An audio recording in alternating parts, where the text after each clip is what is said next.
The world outside these walls is a tempest of golden chaos, a place where the sun burns the horizon and the shifting dunes of the Taklamakan Desert threaten to swallow everything in their path.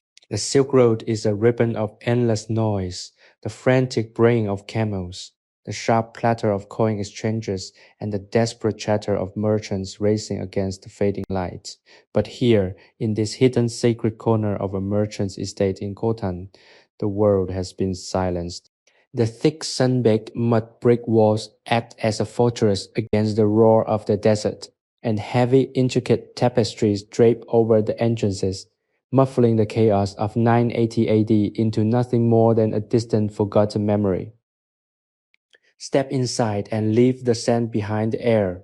Here is different. It is cool, still, and carries a unique grounding fragrance. It is the crisp mineral scent of crushed stone tempered by the faint comforting aroma of spiced tea cooling in a hand-thrown ceramic cup. In the center of this dimly lit sanctum, an artisan sits cross-legged on a thick, coarse-woven woolen rug.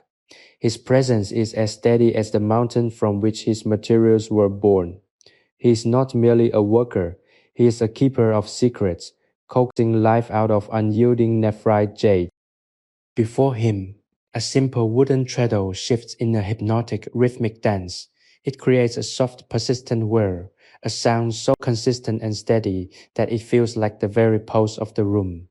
This is the heartbeat of creation. He is carving jade, an act that requires the patience of a saint and the precision of a surgeon. With every push of his foot, the abrasive wheel turns, and with every graceful movement of his hands, a piece of raw, rough stone begins to surrender its rugged exterior to reveal the inner, translucent light of the treasure beneath. There is no clock here, no urgent summons from the busy markets of the oasis. There is only the golden, flickering glow of a single oil lamp, casting long dancing shadows that make the jade appear to pulse with its own soft emerald life. The scene is one of absolute, unwavering tranquility. You are safe here. You are tucked away from the demands of the world, invited to witness the slow, beautiful metamorphosis of raw earth into an ornament of timeless grace. As the treadle continues its gentle lulling cycle, let your own breath synchronize with the rhythm of the stone. Feel the weight of the day lift from your shoulders, replaced by the cool, quiet stillness of the jade carver's room. This is your sanctuary. The desert wind can howl it wants, but it cannot find you here.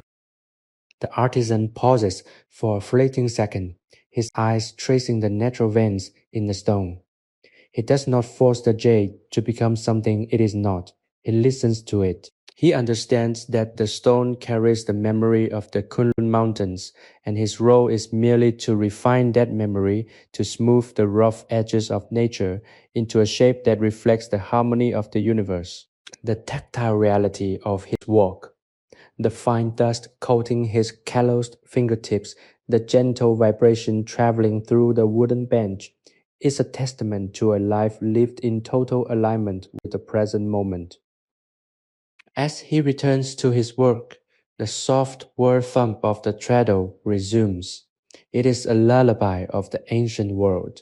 You are invited to stay as long as you wish, to rest your mind, and to allow the relentless pace of your own life to fade into the background. Go out here, surrounded by the scent of earth and spice, bathed in the warm amber glow of the oil lamp. You can finally set down the burdens you have been carrying. There is nothing to achieve in this room, nothing to prove. There is only the patient, meditative act of creation, the beauty of the polished jade, and the profound restorative power of perfect silence.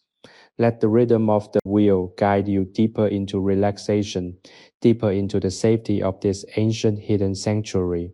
The jade is smooth now, beginning to gleam under the lamp's light, and as the stone finds its form, you too can find your own center, grounded and at peace in the heart of the Silk Road.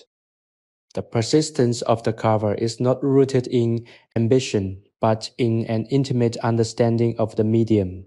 To handle nephrite jade is to engage in a dialogue with a material that is notoriously stubborn, almost defiant in its hardness. Yet, in this room, the resistance of the stone is met with a serene, unwavering persistence.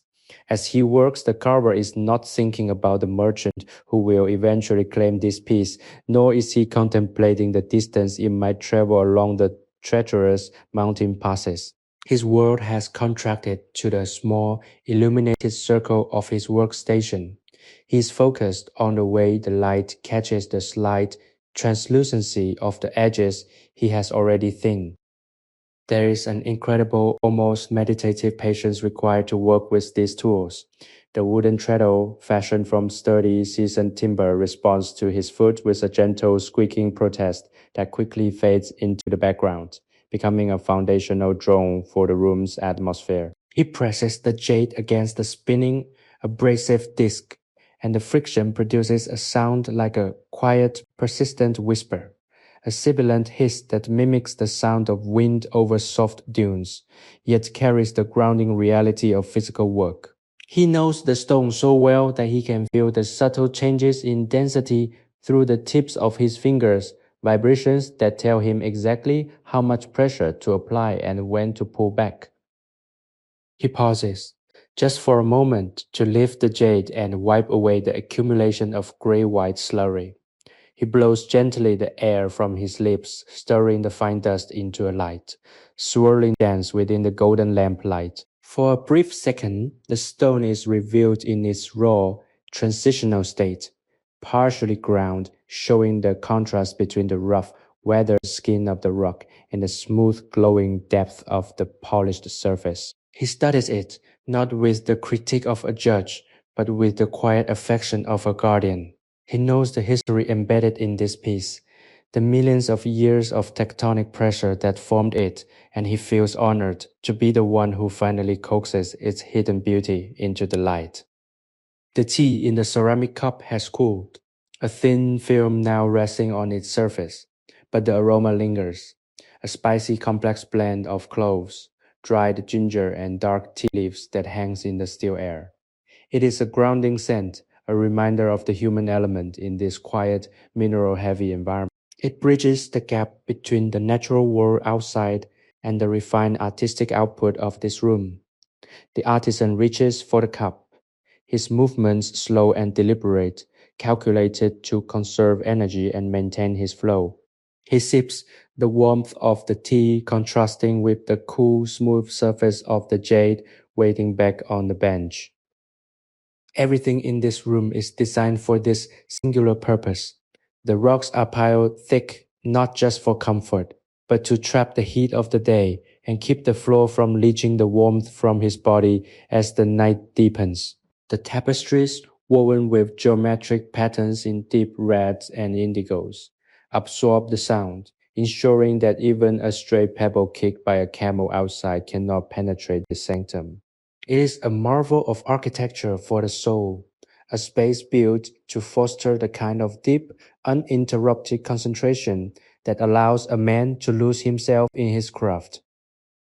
As you watch him try to inhabit this stillness, your own life with its endless series of notifications, tasks, and demands feels like a distant storm. Here, there are no notifications, there are no expectations other than the ones he places upon himself. The only expectation is that he finish what he started, and even that is driven by a deep internal satisfaction rather than an external deadline. He is a master of his own time, and by extension, a master of his own tranquility. The light from the oil lamp flickers, a tiny golden tongue of fire that responds to a draft that shouldn't exist in such a sealed room. It casts a fleeting shadow against the mud brick wall, a silhouette of the carver's hand that seems to dance in time with the treadle. It is a moment of pure, unadulterated existence. He is a part of the room, a part of the stone, a part of the history of this Silk Road oasis. He is a living bridge between the raw potential of the earth and the polished elegance of human civilization. And you, In this quiet moment, I invited to cross that bridge with him, leaving behind the weight of the outside world, resting in the absolute, secure embrace of the artisan's sanctuary. The rhythmic cycle of the treadle continues, a mechanical heartbeat that seems to dictate the very tempo of existence within these four walls. Whir thump, whir thump, whir thump.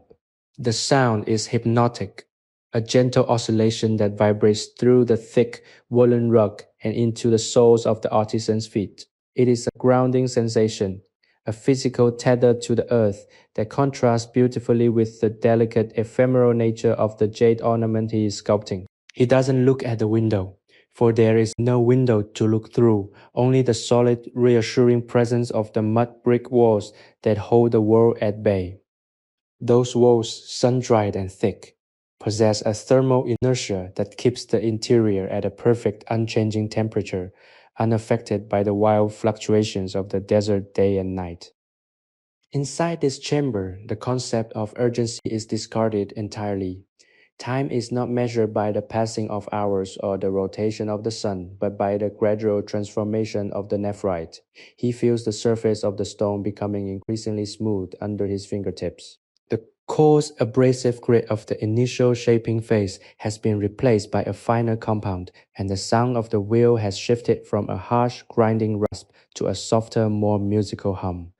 It is a transition that mirrors a journey from chaos to order. The artisan's posture remains unchanged, his back straight, his shoulders relaxed, his head slightly inclined toward the work. He is an embodiment of focused presence. Occasionally, he pauses to adjust the tension of the drive belt on his primitive lathe. His movements are economical, devoid of unnecessary effort. He knows that every ounce of energy he expends must be channeled back into the stone. When he is working, he is not merely a craftsman, he is a conduit. The mineral properties of the jade, its legendary toughness, its internal structure, its capacity to take a high polish, are qualities he respects as if they were the temperament of a living creature. He treats the jade not as an object to be conquered, but as a partner to be understood. The aroma of the tea has now fully integrated with the scent of the mineral dust in the air. It is a comforting, homely blend, reminiscent of the bustling kitchens of the estate where spices from across the continent are gathered. That faint sweet note of clove and cinnamon acts as an olfactory anchor, reminding the artisan of the wider world while he remains cocooned in his private work. It is a strange, beautiful duality, the vast interconnected network of the Silk Road represented by the spices, and the intense, singular focus of the artisan's inner life represented by the jade. As you linger in this space, let your mind wander through the textures of the room. Feel the rough hand-woven fibers of the rug beneath you. Trace the cool, uneven surface of the mud brick wall with your imagination. Listen to the way the thick tapestries absorb any stray sound, leaving the room in a state of acoustic purity, where the only thing you hear is the rhythmic work of the carver. There is a deep, abiding peace in this isolation. It is the peace of knowing that you are exactly where you are meant to be. There is no travel required, no route to map, no goods to barter.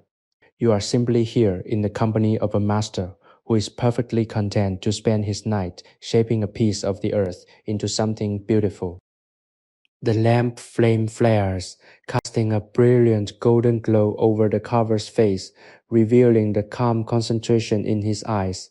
He is in a state of flow, that rare and precious psychological state where the sense of self dissolves into the activity itself. He is not worried about the finished product, nor is he ruminating on the past. He is entirely consumed by the immediate tactile sensation of stone, water, and abrasive grit. It is a form of prayer, a silent meditation performed with tools and hands. In this space, the distractions of the outside world are not just ignored, they are rendered impossible. The walls are too thick, the focus is too deep, and the rhythm of the treadle is too absolute. You are invited to borrow this state of mind, to let the word thump become the soundtrack of your own relaxation, and to allow the stillness of the Khotan night to settle into your bones, wrapping you in the same sanctuary that has sheltered this artisan for as long as he has held the tools of his trade.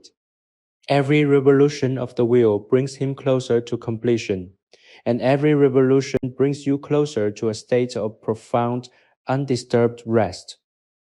The rhythmic cycle of the treadle continues, a mechanical heartbeat that seems to dictate the very tempo of existence within these four walls. Whir thump, whir thump, whir thump.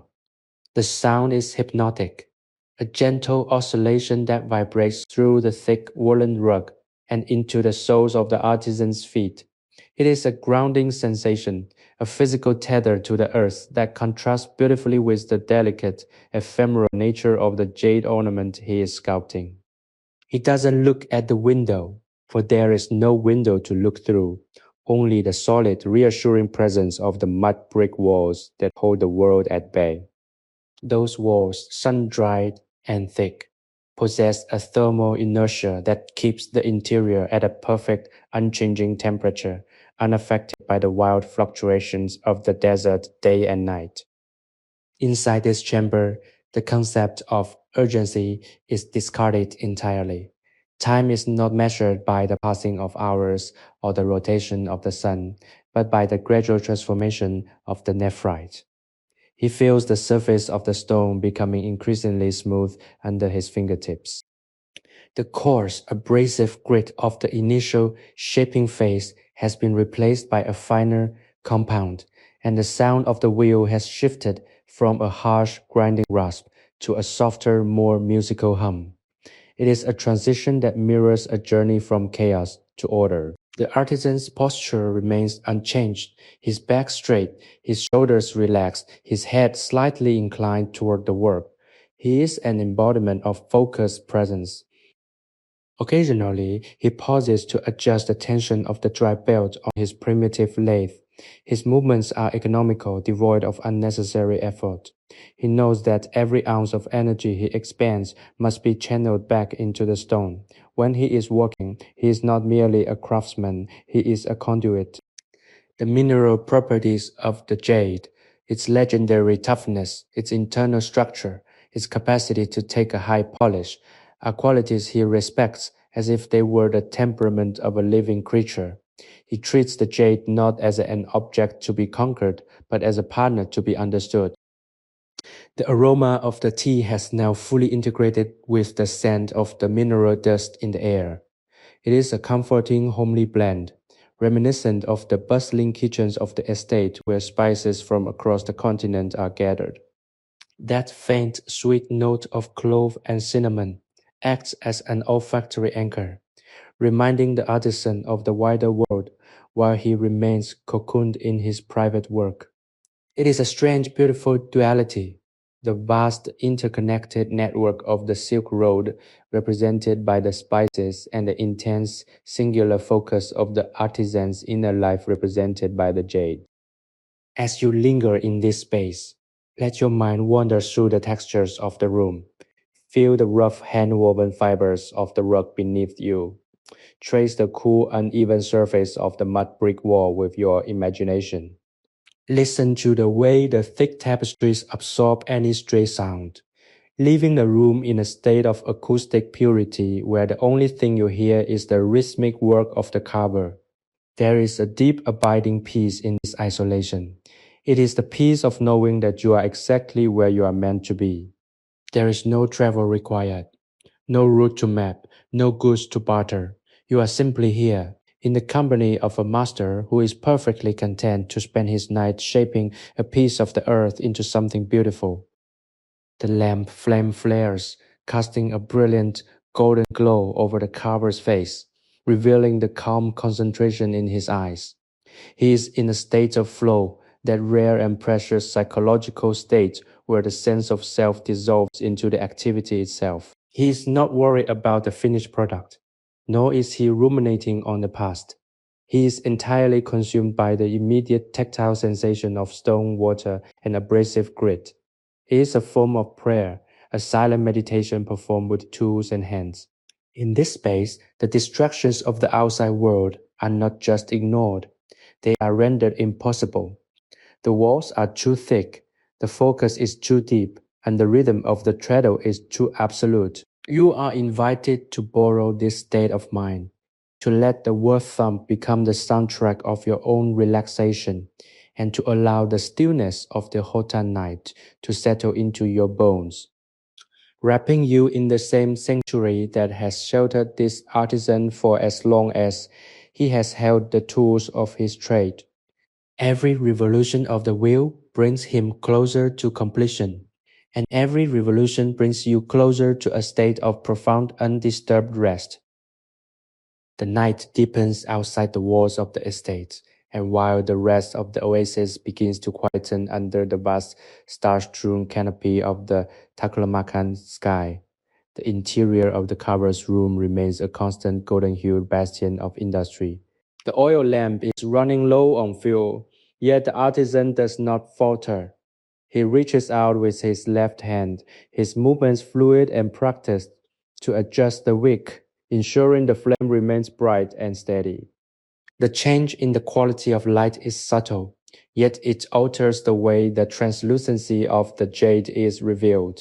As the light intensifies, the stone seems to glow from within, showing ribbons of soft milky white caught inside the primary emerald body. It is a mesmerizing sight, a glimpse into the geological history of the mountain range that birthed this material.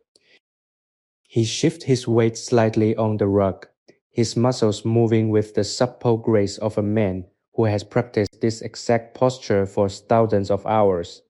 The wooden treadle continues its cycle, a mechanical lullaby that anchors the room in time. There is something profoundly healing about this consistency. In a world that is defined by the shifting sands, the unpredictable nature of trade caravans, and the volatile climate of the desert, this small rhythmic loop of movement is an absolute truth. It is a promise kept. The artisan knows that if he continues to provide this precise, steady effort, the jade will eventually yield its secrets. He does not demand, he does not hurry, he simply persists. The scent of the room has shifted as the night has progressed. The initial sharpness of the spice in the tea has mellowed, now blending more fully with the dry, clean mineral essence of the dust rising from the wheel. It is the scent of a workshop that has been occupied for decades, a fragrance that feels like home, like safety, and like accomplishment. For someone looking in from the outside, the room might seem cramped or dark, but from within, it is an expansive landscape of the imagination. Every carved curve of the jade is a journey. Every polished surface is a memory of a mountain peak. The artisan is not just working on an ornament, he is shaping a piece of the world, refining it to match the vision he holds in his mind. He pauses again, this time to add a tiny splash of water from a nearby bowl to the abrasive stone. The sound of the splash is surprisingly loud in the absolute stillness of the room, a sudden refreshing interruption to the word thump rhythm. He watches as the dark liquid runs over the surface of the jade, pulling in the crevices he has just finished clearing. He observes the way the water clarifies the stone, momentarily revealing the polished finish that he is striving to achieve across the entire piece. It is a moment of gratification, a small reward for his labor. He smiles, just a ghost of a gesture at the corner of his mouth before he resumes the treadle's motion. The weight of the world feels miles away, and indeed in the geography of the Silk Road it is, but in the landscape of your own mind it feels even further. You are cocooned within the sanctuary of the artisan's dedication.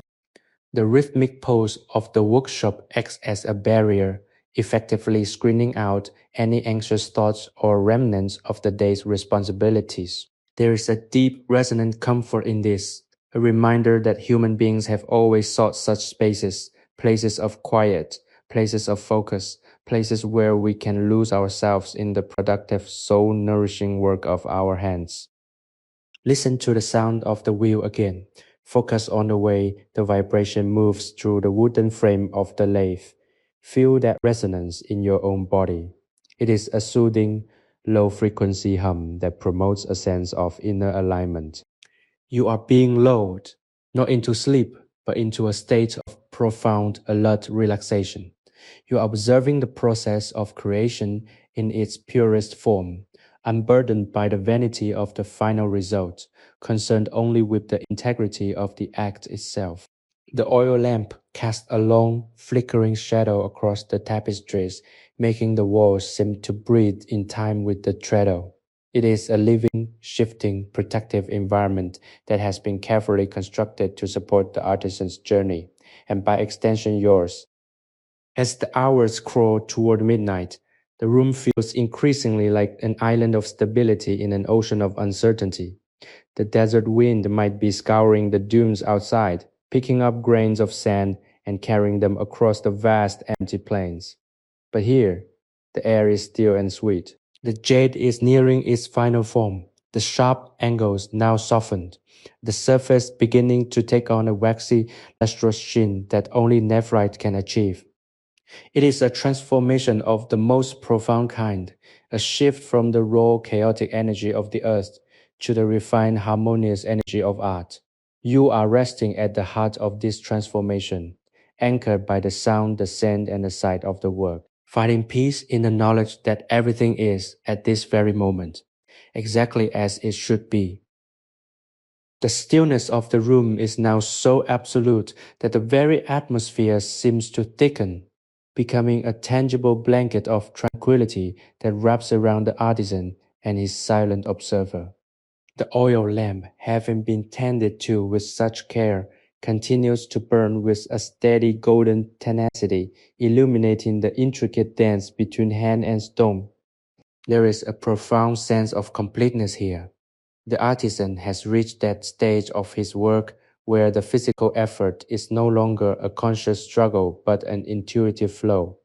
Every movement, from the steady push of the treadle to the slight measured turn of the jade against abrasive wheel, has become a reflection of his own inner peace. This is the culmination of his day, a sacred time when the demands of the merchant class, the logistics of the silk trade, and the unpredictable nature of the desert outside are all effectively silenced by the sheer weight of his concentration. If you find your mind wandering, simply bring it back to the sound of the wheel. It is a consistent, reliable anchor. Let the whir thump of the treadle be the rhythm of your own breathing. Feel the air in the room, cool and infused with the clean mineral dust of the nephrite and the lingering sweet spice of the cold tea. Imagine the texture of the woolen rug beneath your own hands, the coarseness of the fibers that have cushioned this craftsman for countless hours. This is not just a room, it is a repository of intent. The thick walls were built to hold on to this specific frequency of calm, a deliberate architecture of serenity designed to protect the fragile process of turning raw earth into something transcendent. As the artisan works, he occasionally closes his eyes, relying entirely on the tactile feedback from the jade.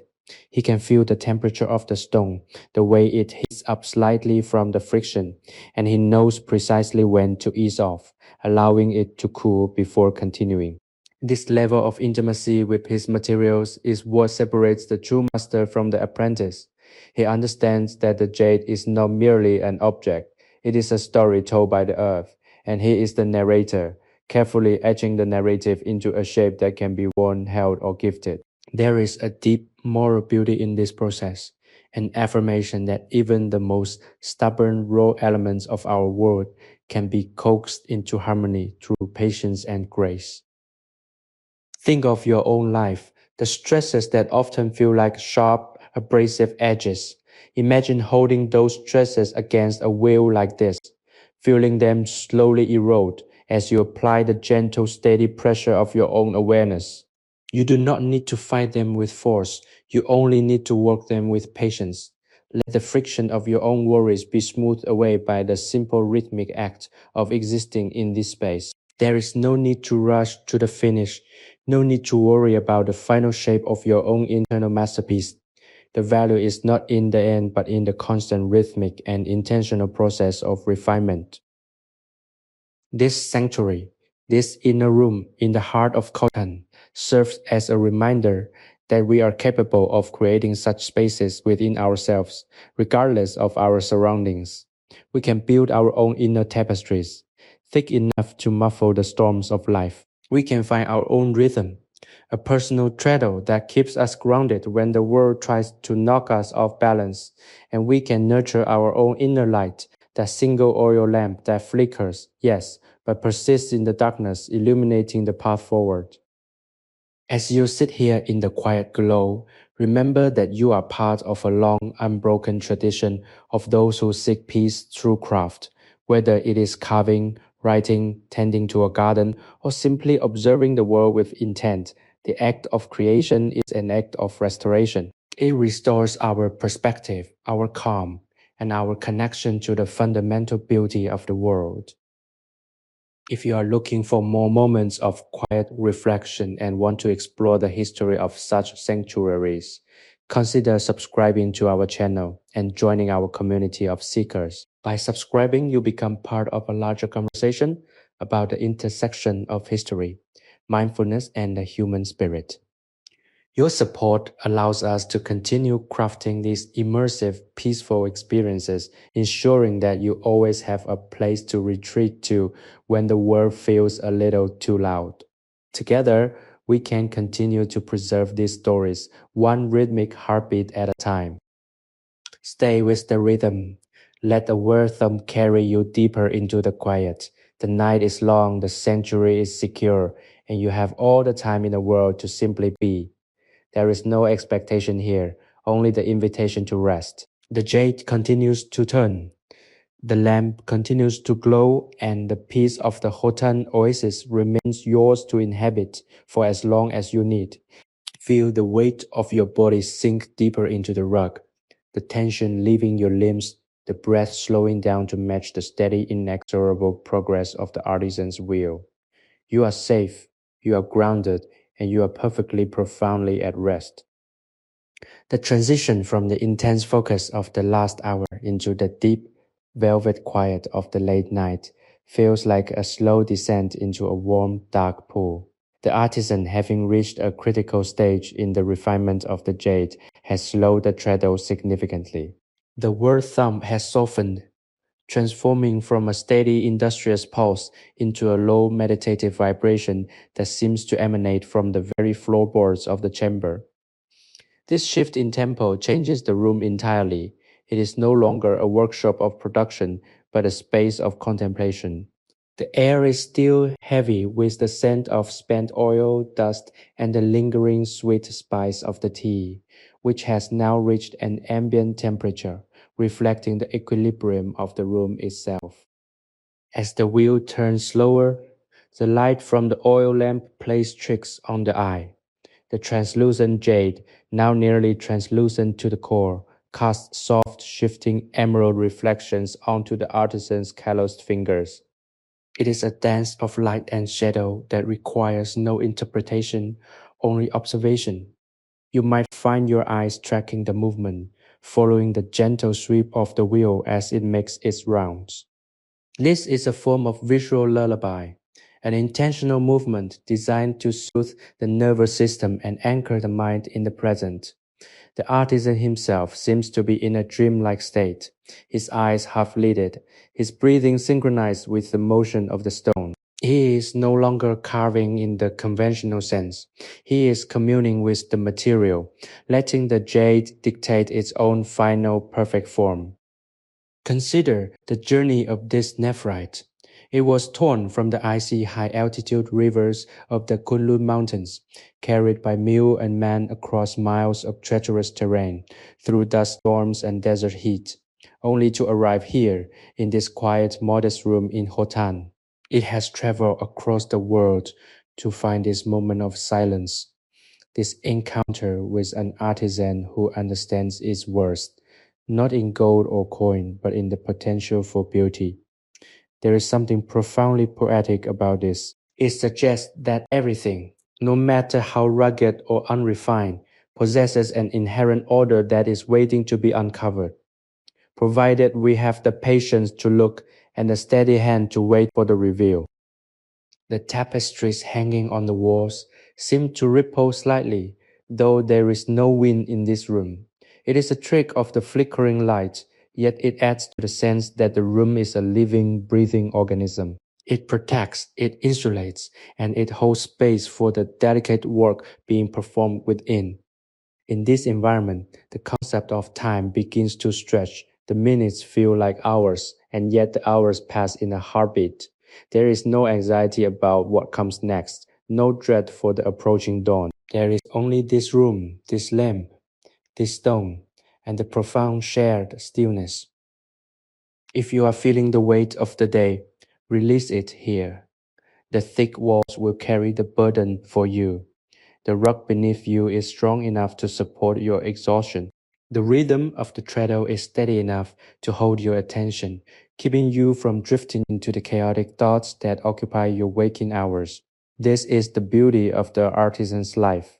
It is a life defined by the absence of unnecessary noise. He has pared away the extraneous, the distracting, and the loud, leaving only what is essential. He invites you to do the same.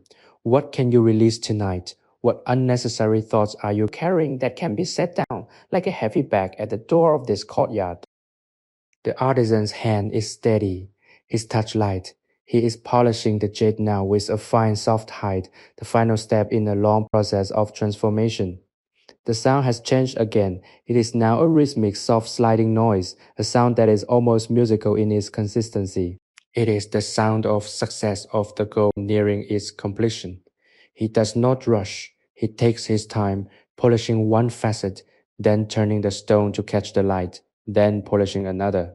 It is a cycle of refinement that could last until the sun rises, and for him that would be perfectly acceptable.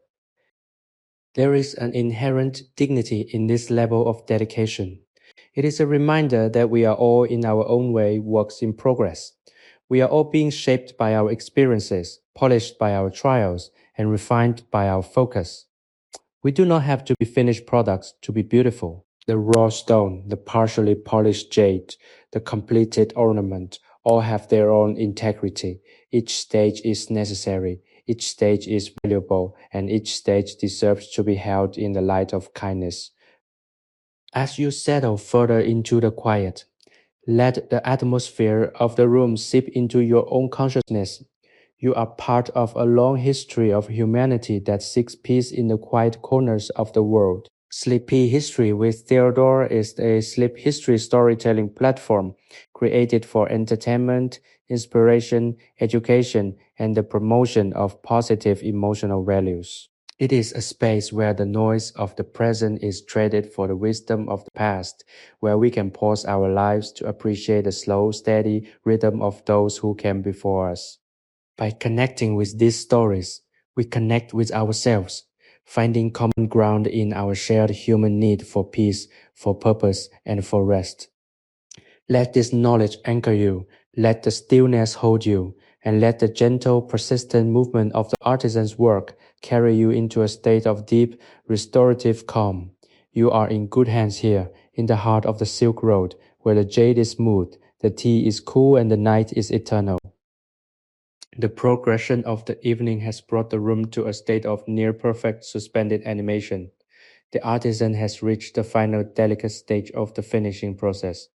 The jade, which hours ago was a dull, heavy slab of nephrite, is now reflecting the golden light of the oil lamp with a soft, waxy luster that seems to hold the very essence of the earth within it. He does not hurry. His motions are calculated, slow, and intentional. He knows that at this late hour, the slightest lapse in focus could mar the surface he has spent the entire night perfecting. He treats the stone with a reverence that borders on the religious, his fingers moving over its curves with a tenderness that suggests he is not just polishing a decorative object, but honoring an ancient geological spirit. The ambient temperature of the room remains consistent, a testament to the thermal properties of the mud brick walls. It feels like a womb protected, warm, and entirely insulated from the vast freezing desolation of the desert at night. The air remains thick with the scent of the mineral paste and the faint sweet trace of the now cold tea, which provides a comforting domestic anchor to the sensory experience. There is a deep, quiet power in this kind of solitude. It is the power of being completely alone with one's work, unobserved by the expectations of society, untethered from the pressures of commerce, and grounded entirely in the reality of the present moment. Notice the way the light catches the dust motes dancing in the air. They move in slow, lazy circles, caught in the beam of the oil lamp like tiny suspended stars. The atmosphere is dense with the history of this space. How many artisans have sat on this exact rock? How many nights has this specific lamp burned? How many pieces of jade have been transformed here, destined for distant lands or the treasuries of local kings? The room holds these memories in its walls, in the weird patterns on the floor, and in the very silence that permeates the air. You are merely the latest guest to inhabit this space. Yet you are invited to feel as if you belong here, as if the peace of this room has been waiting for your arrival. The rhythm of the work has become so integrated into the room that it is now inseparable from the silence itself. It is a dual experience. One hears the soft, rhythmic rubbing of the hide against the stone, but one also perceives the profound underlying stillness that exists beneath that sound. It is like the silence of a deep forest or the stillness of a vast, calm ocean. It is an expansive, restorative silence that invites you to expand your own awareness, to let go of the rigid boundaries you usually hold around your mind. If you find your thoughts drifting toward the events of your own day, allow them to come and go without attaching to them. Think of those thoughts as grains of sand being blown across the desert. Let them pass by, let them swirl, let them dissipate. There is no need to grasp them, no need to organize them. You are here in the merchant's inner courtyard, and here, the only thing that matters is the smoothness of the stone. Let the jade become the center of your attention. Watch, in your mind's eye, the way the light ripples across the curved surface as it rotates. Feel the weight of the stone in your imagination, the cool, solid reality of it. The artisan pauses for a long moment, simply holding the jade up to the light. He is assessing the final finish, his eyes squinted slightly to catch the subtle refraction of the flame. He is satisfied. You can see the shift in his shoulders. The tension that has been held there for hours finally begins to release. He breathes out a long, slow sigh, a sound that is almost lost in the quiet of the room. It is a sigh of contentment, of a task well conceived and well executed. He sets the stone down on the soft folded cloth beside the lamp, a gesture of finality. The work is done. Now he sits back, his legs still crossed, his hands resting on his knees. He doesn't move to clean up the tools or put away the lamp. He simply sits in the stillness, allowing the fatigue of the night to wash over him in a gentle rolling wave. He is not fighting the tiredness, he is leaning into it. This is the reward for his labor. The pure, unadulterated peace of having nothing left to do. The silence in the room deepens, becoming even more profound. It is a vacuum of noise, a sanctuary of rest. In this moment, he invites you to share that same peace. The work is done. The jade is polished. The lamp continues to glow, and the night is yours. There are no more demands, no more tasks. Everything you needed to accomplish has been accomplished by proxy. You have watched the process. You have breathed the air. You have felt the rhythm now. You can let go. You can allow your own mind to reach that same state of completion. Let your body relax. Let your breath settle into the deepest, slowest rhythm possible. And let the quiet of this Khotan courtyard become your final destination for the night. You are safely cradled by the history of this space, shielded by the thickness of the walls, and at peace in the presence of an artisan who has found the ultimate satisfaction in the simple, perfect act of creation. The artisan remains motionless, a silent figure carved from the same patience he has just applied to the nephrite. The transition from the active rhythmic motion of the wheel to this absolute stillness feels profound, as if the room itself has transitioned into a deeper state of being. The oil lamp, though dimming, continues to provide a warm golden illumination that pulls around the finished jade ornament. The stone rests on its cloth, now a polished jewel, its surface so smooth it seems to capture the very essence of the lamplight. There is a sense of immense quiet satisfaction in the room, a feeling that a piece of the universe has been brought into alignment. The air is still no longer vibrating with the friction of the stone, but instead heavy and calm, like the surface of a mountain lake at dawn. You are invited to inhabit this void of silence. The absence of the word thump of the treadle is not an interruption, but an expansion. Without the rhythmic distraction of the work, the space feels larger, more encompassing. You can hear the distant muffled sound of the desert night, a faint ghostly whistle of wind against the outer walls of the estate. But it sounds incredibly far away, as if it belongs to another world entirely. Go out here. Inside this inner courtyard chamber, the air is still and cool, tasting faintly of the dust of the ages and the lingering sweet spice of the cool tea. It is a sensory landscape that invites you to lower your guard, to stop performing, and to simply exist in the quiet. Consider the journey of this moment. You have been brought here, from the chaos and noise of your own world, into this protected sanctuary of 98 AD. You have witnessed the transformation of raw material, the slow meditative process of creation, and the final beautiful arrival at stillness. This is the heart of the artisan's craft. It is not just about the product, but about the transformation of the self through the act of creating. By focusing on the stone, he has quieted his own mind, and in doing so, he has created a space where you can also quiet your own. The history of this moment is etched into the very fabric of the room, a story told in the textures of the rug, the thickness of the bricks, and the gentle glow of the lamp. The artisan begins to move, but with such fluid, minimal motion that it barely disturbs the piece. He reaches out and closes his eyes, resting his hands palms up on his knees. He is not sleeping, but he is drifting, his consciousness sliding into that delicate space between wakefulness and deep restorative rest. He is listening to the silence. He is experiencing the absence of demand. He is, for the first time in his day, entirely unencumbered. This is a rare, precious state, a peak of human experience where the need to act is replaced by the joy of being.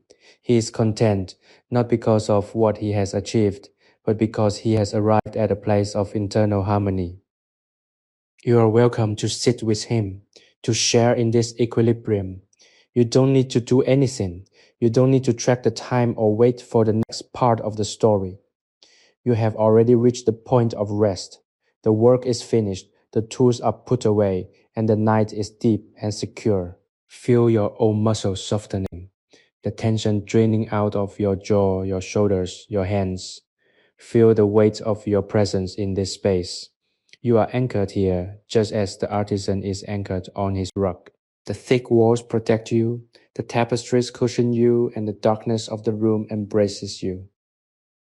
There is a deep, abiding wisdom in this quiet. It is the wisdom of the desert, where silence is the baseline of existence, and where human activity is only a fleeting, temporary interruption to the vast, timeless expanse. The artisan understands this. He knows that his life is but a brief moment in the history of the mountains that produced the jade. He is a steward of a process that predates him and will outlast him. That knowledge is not depressing, it is liberating. It frees him from the burden of significance. He doesn't need to be important, he only needs to be present. Let this realization sink into your own heart.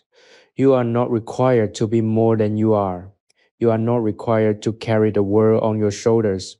You are a participant in a long, unfolding story of humanity. a link in a chain that stretches back through the ages to this very room.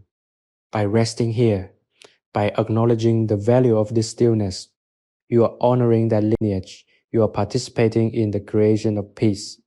Sleepy History with Theodore combines the power of AI to reimagine fictional historical tales, bringing peace, relaxation, and positive emotional values to our listeners.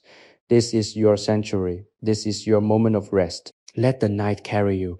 Let the silence cradle you, and let the peace of the Khotan artisan become your own. The light of the lamp may be fading, but the warmth remains, and within this room the quiet is complete, the rest is total, and you are finally truly at home.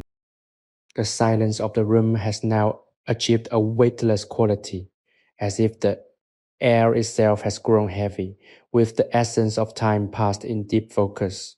The artisan remains in his meditative posture, his breathing so shallow and rhythmic that it is nearly impossible to tell where his exhales end, and the quiet of the room begins. The oil lamp is now little more than a tiny glowing ember, yet even in its waning light, the polished jade ornament lying on the cloth seems to hold its own internal illumination. It is a piece of the Kowloon Mountains, refined, smooth, and brought into this world of man, a silent witness to the hours of patient labor that birthed it. Every curve of its surface tells a story of friction and persistence, of the abrasive grit that once scratched its face and the soft leather that finally brought it to this lustrous, waxy sheen. You are encouraged to allow your perception to expand, to fill the room with your awareness. Notice the subtle shifts in the atmosphere, the way the coolness of the night outside is held at bay by the insulating properties of the heavy tapestries and the mud brick masonry. This room is a boundary, a thin membrane between the harsh, scouring reality of the Taklamakan desert and the refined intellectual interiority of the artisan. By being here, you are part of this boundary, you are shielded. You are in a place where the logic of the outside, the trade, the hurry, the uncertainty simply does not apply in this room. The only logic is the logic of the soul, the need for rest, and the value of contemplation. Consider the hands of the artisan. They are resting now, but they are not merely resting, they are recovering. Those hands have endured the rough, gritty work of the abrasive wheel. They have held the jade with precision for hours, and they have performed the delicate task of final polish. They are hands that know the history of stone, hands that have learned to speak the language of the mountains. Even in sleep or deep rest, they carry the imprint of the task. There is a profound honesty in that, to have walked until you are truly tired, to have given your energy to a task that is inherently good and beautiful, is one of the most fundamental satisfactions a human being can achieve. You don't have to be a stone carver to understand this. You just need to have found your own version of the wheel, your own method of engaging with the world that feels honest and true. The room is dark now, the oil lamp having reached the very end of its life, yet you are not lost. The darkness is not a void, it is a soft velvet-lined pocket, it is a comfortable darkness, the kind that invites you to close your eyes and let the physical world slip away. The smells are still here, the faint mineral ghost of the nephrite, the subtle lingering scent of spices from the tea, the earthy dry smell of the brick walls, and they are enough to anchor you. You don't need light to see where you are. You know you are safe. You know the doors are heavy, the walls are thick, and the courtyard is secure. This is the ultimate luxury, to be able to completely release your vigilance. Let your mind drift. There is no task left to do. The artisan has finished his work, and you have finished your witnessing of it. There is a beautiful symmetry in this. As he descends into the deep, restorative unconsciousness of sleep, you can follow him. You can let the narrative of the night fade. Let the descriptions of the room dissolve into the rhythm of your own heartbeat. Feel the floor beneath you, solid and unmoving, a part of the earth itself. Feel the air on your skin, still and temperature, perfect. Let all the tension you've been holding onto, all the minor irritations and major worries of the day, be absorbed by the earth. There is a sense of ancient inherited peace in this room. Thousands of years of human history have moved through this oasis. Merchants, scholars, poets, and pilgrims have all sought shelter in rooms like this. They have all known the relief of finding a place where the wind stops and the fire glows. By sitting here, you're entering into that long line of travelers. You are resting where they rested. You are feeling what they felt, the profound relief of the threshold, the joy of the shelter, and the absolute beauty of a quiet moment in a vast, indifferent world. As the last flicker of the lamp dies, leaving the room in a natural, deep night dark, feel the transition. The visual world is gone and the internal world takes over. You are no longer in a room in 980 AD. You are in the space within yourself where everything is already complete. You don't need to strive, you don't need to change, and you don't need to solve anything. You are already at rest. The jade ornament, though unseen in the dark, remains as a symbol of your journey. Rough stone turned to smooth beauty, chaotic energy turned to serene form. And you too are smooth, you are calm, and you are ready for the deep, restorative sleep that will refresh you for the next day. The night is quiet, the room is secure, and you're perfectly, entirely at peace. The deep ink black darkness of the Khotan night has completely enveloped the courtyard, and inside the small mud brick chamber, the silence is so thick it feels like a physical weight. The artisan has drifted into a state of profound, dreamless sleep, his breathing a steady, rhythmic sigh that seems to echo the slow turning of the dunes outside. There is a sense of cosmic order in this room now. The jade ornament, now resting safely on the coarse cloth, is a testament to the fact that harmony can be achieved, even in a world that is fundamentally defined by struggle. You are still here, a quiet presence in the heart of this ancient sanctuary, feeling the deep, resonant calm that follows a job completed with true, unwavering intent. There is a lesson in this absolute stillness, one that the artisan understood instinctively but which often eludes us in our modern, frantic lives. It is the lesson of the boundary. We often feel as though we must be permeable to the world, constantly absorbing its noise, its demands, its anxiety. But the artisan's room teaches us that we have the right, and indeed the necessity, to create a boundary. We can build our own thick walls of focus, our own tapestries of intent, and our own inner courtyards where the harsh winds of the outside cannot penetrate. We can choose to be for a few hours at least unreachable by the external world, so that we may fully inhabit our internal one. Think about the quality of the air in the room. Even in the darkness, you can sense the purity of it, cool, slightly dry, and free of the abrasive particles that the carver has already brushed away. It is the air of a place where things are being refined, where the dross is being removed, and where the essential beautiful core is being revealed. You are breathing this air, and it is filling your lungs with the calm of 1,000 years of history. As you exhale, imagine you are releasing the last of the day's restlessness, the final remnants of your to-do lists, the ghosts of your deadlines. Every breath is a process of refinement, clearing out the unnecessary so that you can arrive at a polished finish of your own peace. If you find yourself still lingering on the edges of wakefulness, don't worry. This is not a race to sleep. It is a gradual transition. The artisan doesn't force his eyes to close. He simply lets them fall shut because he is satisfied. You too can let your mind settle into that same state of satisfaction. You have observed the process of creation. You have felt the rhythm of the work, and you have experienced the safety of this sanctuary. That is enough. The night is a vast open sea, and you are currently in a very small, very safe boat. There is nowhere to go, no shore to reach, and no storm to fear. The current of the night will carry you exactly where you need to be. The stillness here is not lonely, it is expansive. In the darkness, the walls seem to disappear, and you can feel the vastness of the Silk Road outside, the silent caravans passing through the night, the ancient hills of the Kunlun Mountains standing guard under the stars.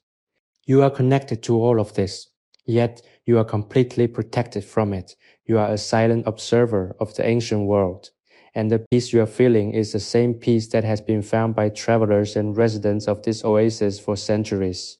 It is a timeless feeling, a grounding sensation that reminds you of your place in the fabric of human experience. We are all at our core seeking this. We are all looking for a place to rest, a place where the noise stops and the true self can finally breathe.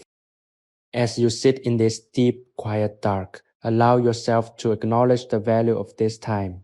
If you have found comfort in these stories, if you have felt the benefit of this guided pause in your day, remember that you are part of a growing community of people who prioritize their own peace. You are not alone in this search for stillness. Our platform is dedicated to providing these moments of restoration, to using the power of storytelling to remind you of the positive values of patience, focus, and reflection. If this session has brought you a measure of calm, consider sharing this space with others who might also need a sanctuary in their day. By supporting us, you help us continue to build these rooms for the mind, these digital courtyards where anyone, anywhere can find a moment of rest. There is nothing left to do. The artisan is asleep. The jade is finished. The lamp is cold. And the night is complete. Your body is heavy, anchored to the floor of the room. And your mind is soft, like the wool of the rugs that cushion the ground. Let the darkness wrap around you, a protective, comforting blanket of shadow. Let the silence of the room fill your own inner space. You are safe, you are grounded, and you are finally fully at rest. The desert wind can howl, the Silk Road can churn, and the world can spin on its axis. But in this room, in this moment, there is only the deep, sweet, eternal calm of a work well done and a rest well earned. Sleep now, for the night is long, and you have found your sanctuary. The darkness of the Khotan night has reached its zenith, and the world outside the merchant's estate has fallen into a profound, breathless silence. Even the nocturnal creatures of the desert have retreated into the shadows of the dunes, leaving the landscape to the cold, silver light of the moon. Within the inner courtyard room, the atmosphere is so utterly still that it feels as though the passage of time itself has paused, held in a state of suspended animation.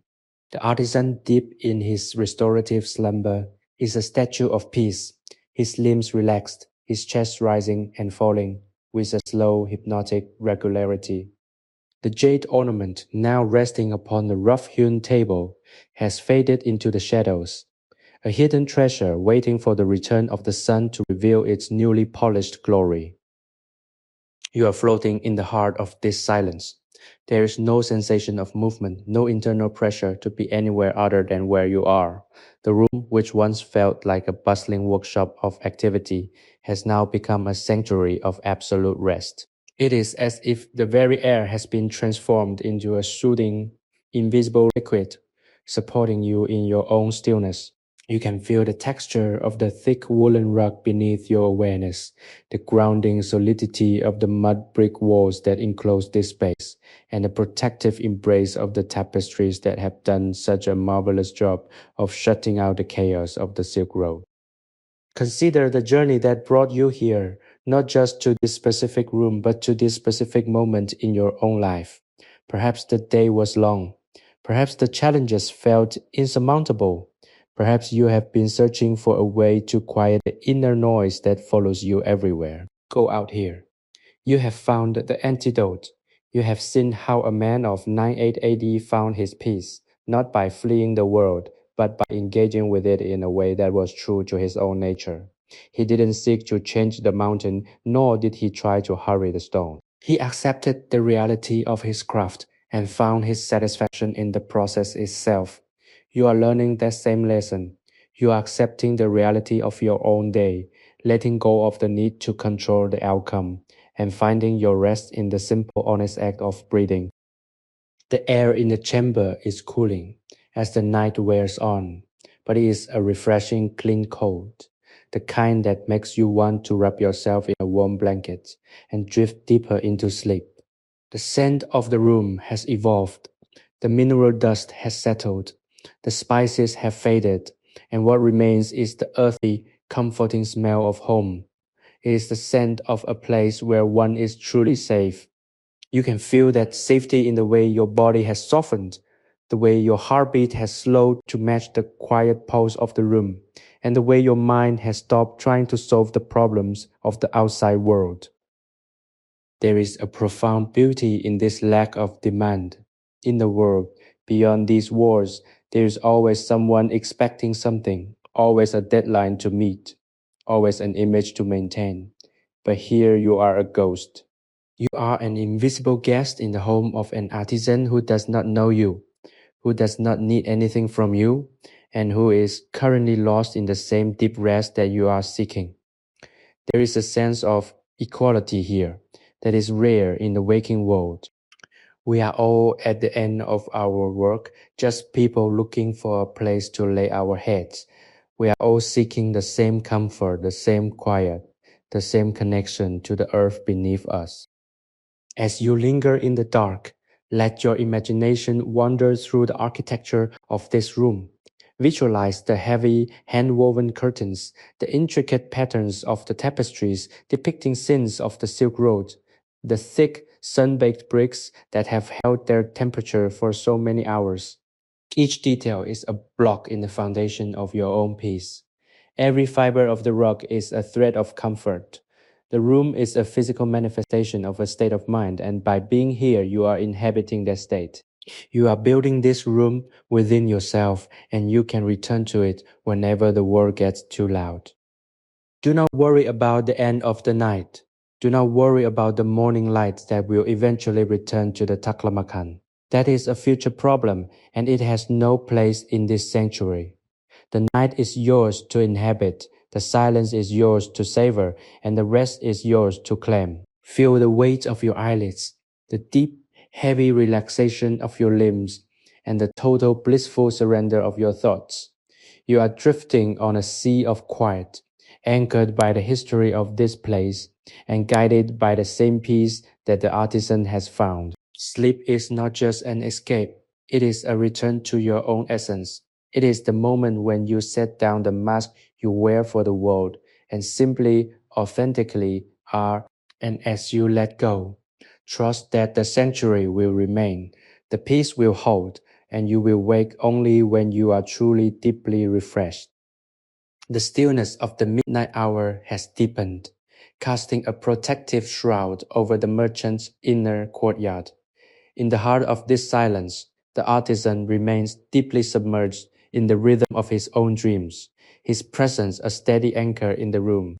There is an unspoken agreement between the stone, the carver, and the night, a pact of tranquility that transcends the centuries. Outside the desert, once a landscape of shifting sun-scorched dunes, is now bathed in the cold, crystalline light of the stars. The contrast between the harsh, boundless expanse of the Taklamakan and the intimate, content warmth of this room creates a profound sense of security.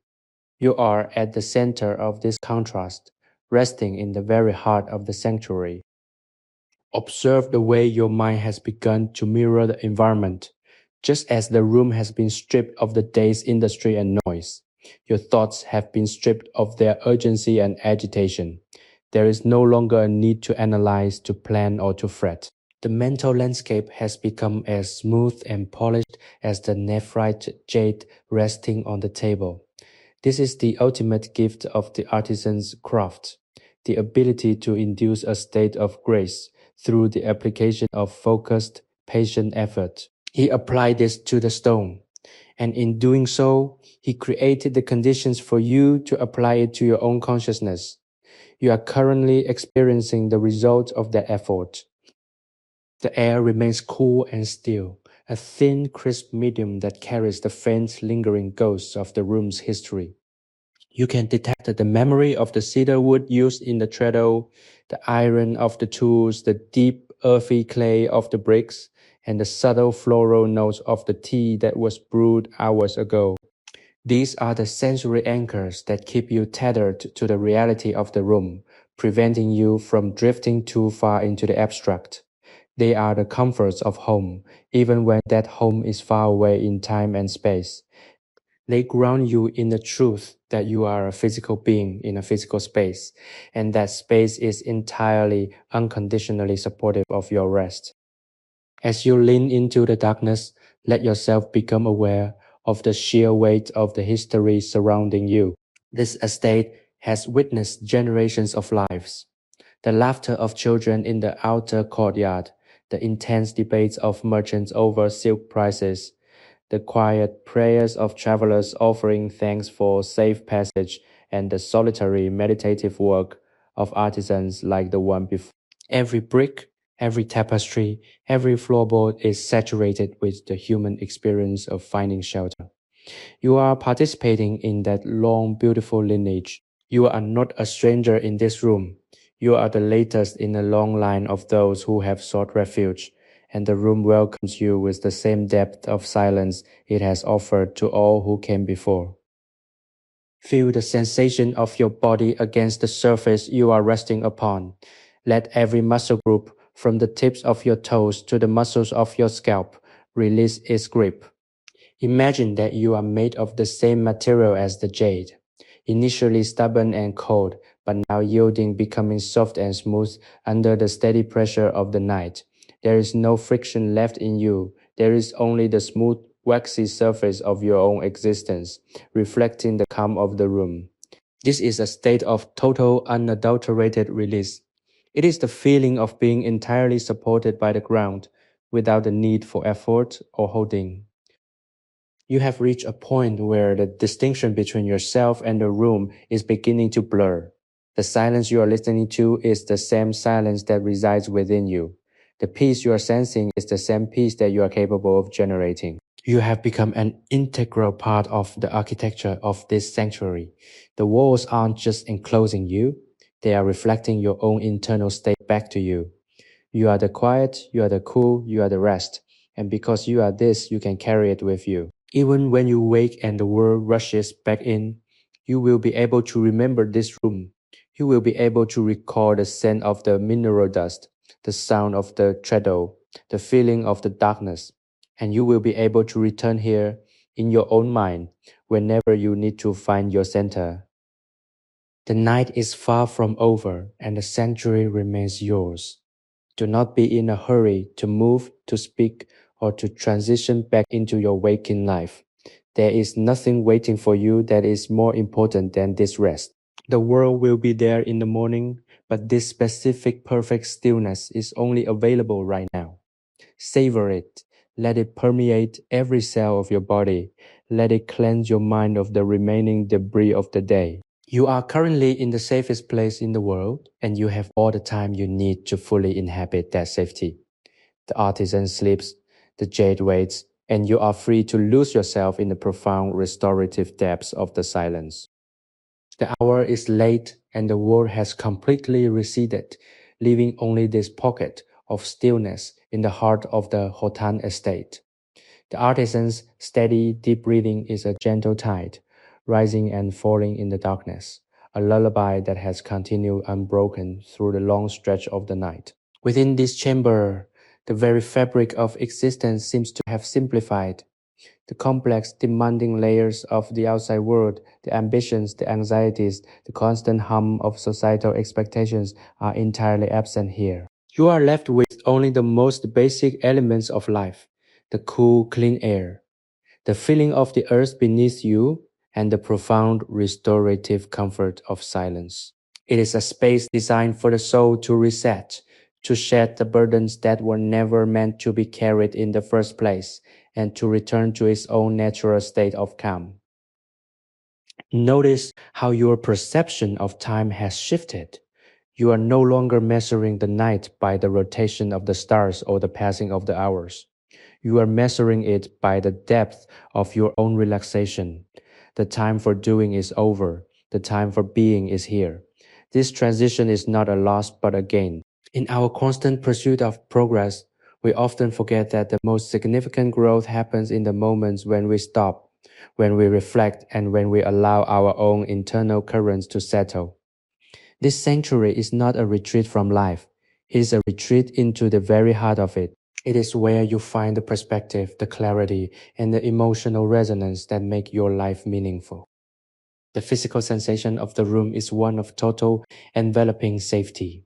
The thick mud brick walls, radiating the warmth they absorb during the day, provide a constant gentle thermal comfort, while the heavy intricate tapestries act as a buffer, keeping the vast empty loneliness of the desert at a distance.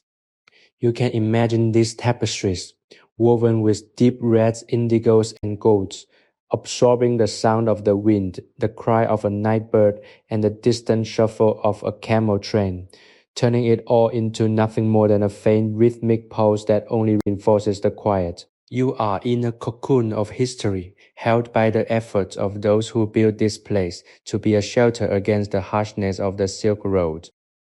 If you find that your mind still attempts to latch onto thoughts of the future or the past, gently guide it back to the physical sensations of this present moment. Feel the weight of your limbs, the softness of the surfaces supporting you, the coolness of the air on your skin. These are your anchors. They are the realities that ground you in the now. There is no problem that can be solved by worry in this dark. There is no future that can be predicted by anxiety. There is only the immediate precious relief of letting go. Trust in the structure of the room, trust in the history of the oasis, and trust in your own capacity for stillness. Consider the artisan one last time. He is a man who found his purpose in a small, tactile, and repetitive act. He did not seek to change the world. He sought to improve a small piece of it. That is a noble and deeply satisfying pursuit. By focusing on his jade, he brought a measure of beauty and harmony into the world. By focusing on your own peace, you are doing the same. You are contributing to the sum total of human tranquility. When you are rested, when you are balanced, when you are grounded, you ripple that energy out into the world.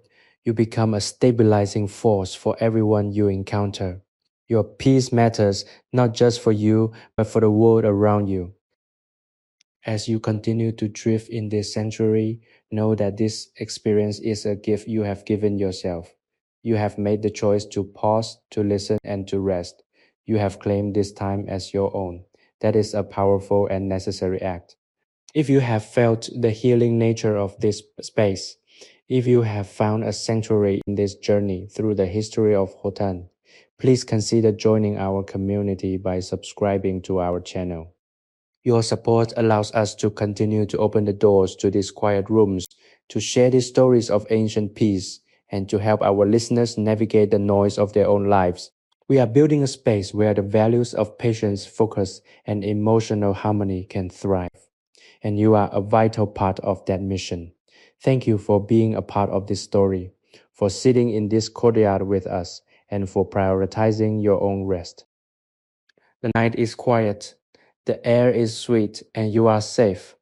Let the remaining hours of darkness carry you deeper into the restorative, dreamless sleep that you deserve. There is nothing left to hold on to. The jade is smooth, the work is done, and you are entirely free to rest. Let the silence of the room dissolve your boundaries. Let the coolness of the night settle your spirit. And let the peace of this ancient oasis be the final lingering thought as you drift into the absolute perfect quiet of the deep night. The deep velvet silence of the Khotan night continues to weave its protective spell around the merchant's inner courtyard, an expansive calm that seems to draw its strength from the very foundations of the earth.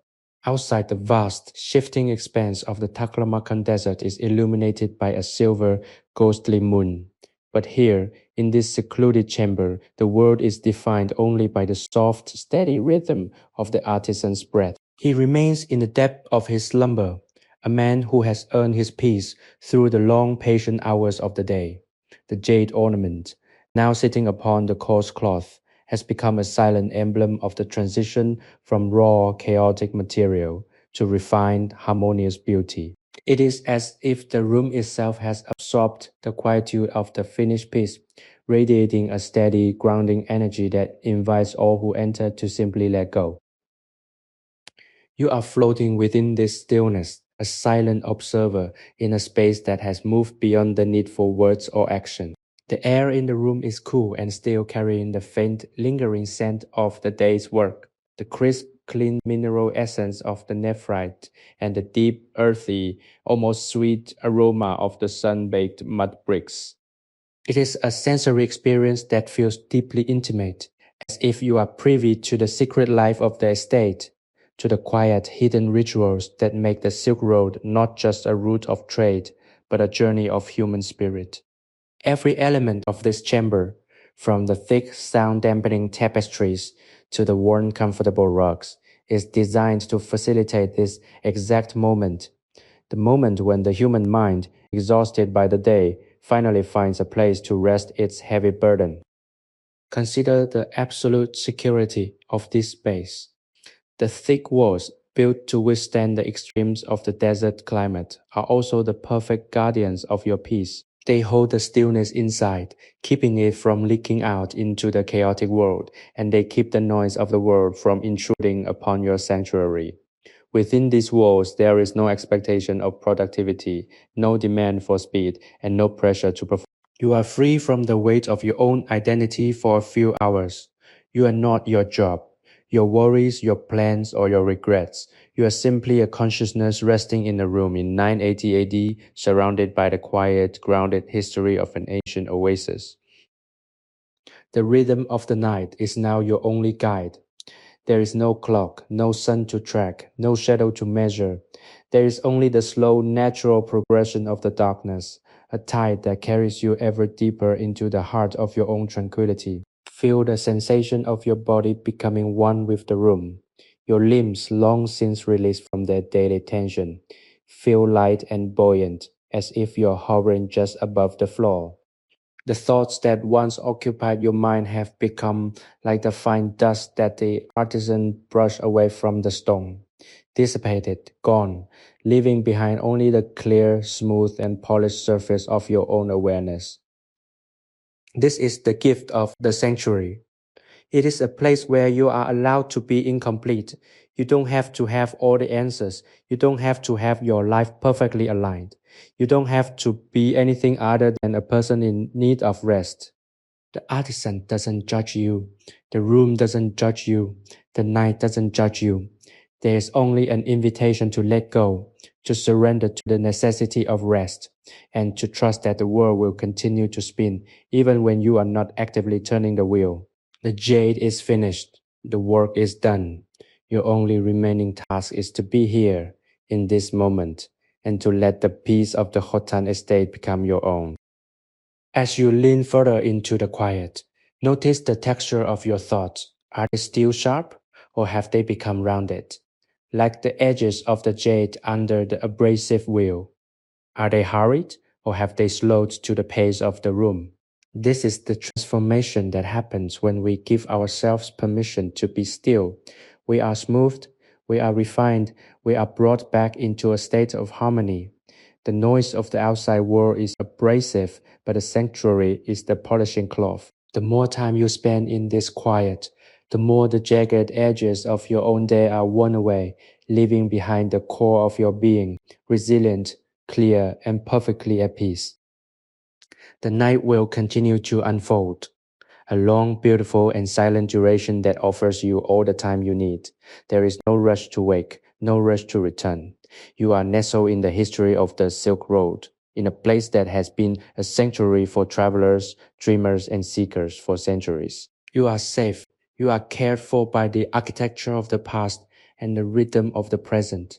Let the darkness be your blanket. Let the silence be your pillow.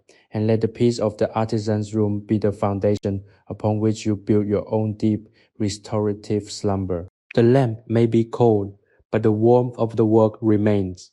The night is quiet. The room is yours, and you are finally fully at rest.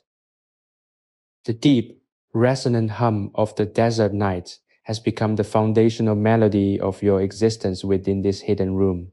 It is a soundless, pervasive quiet that anchors the soul, a stark contrast to the relentless kinetic energy of the waking world.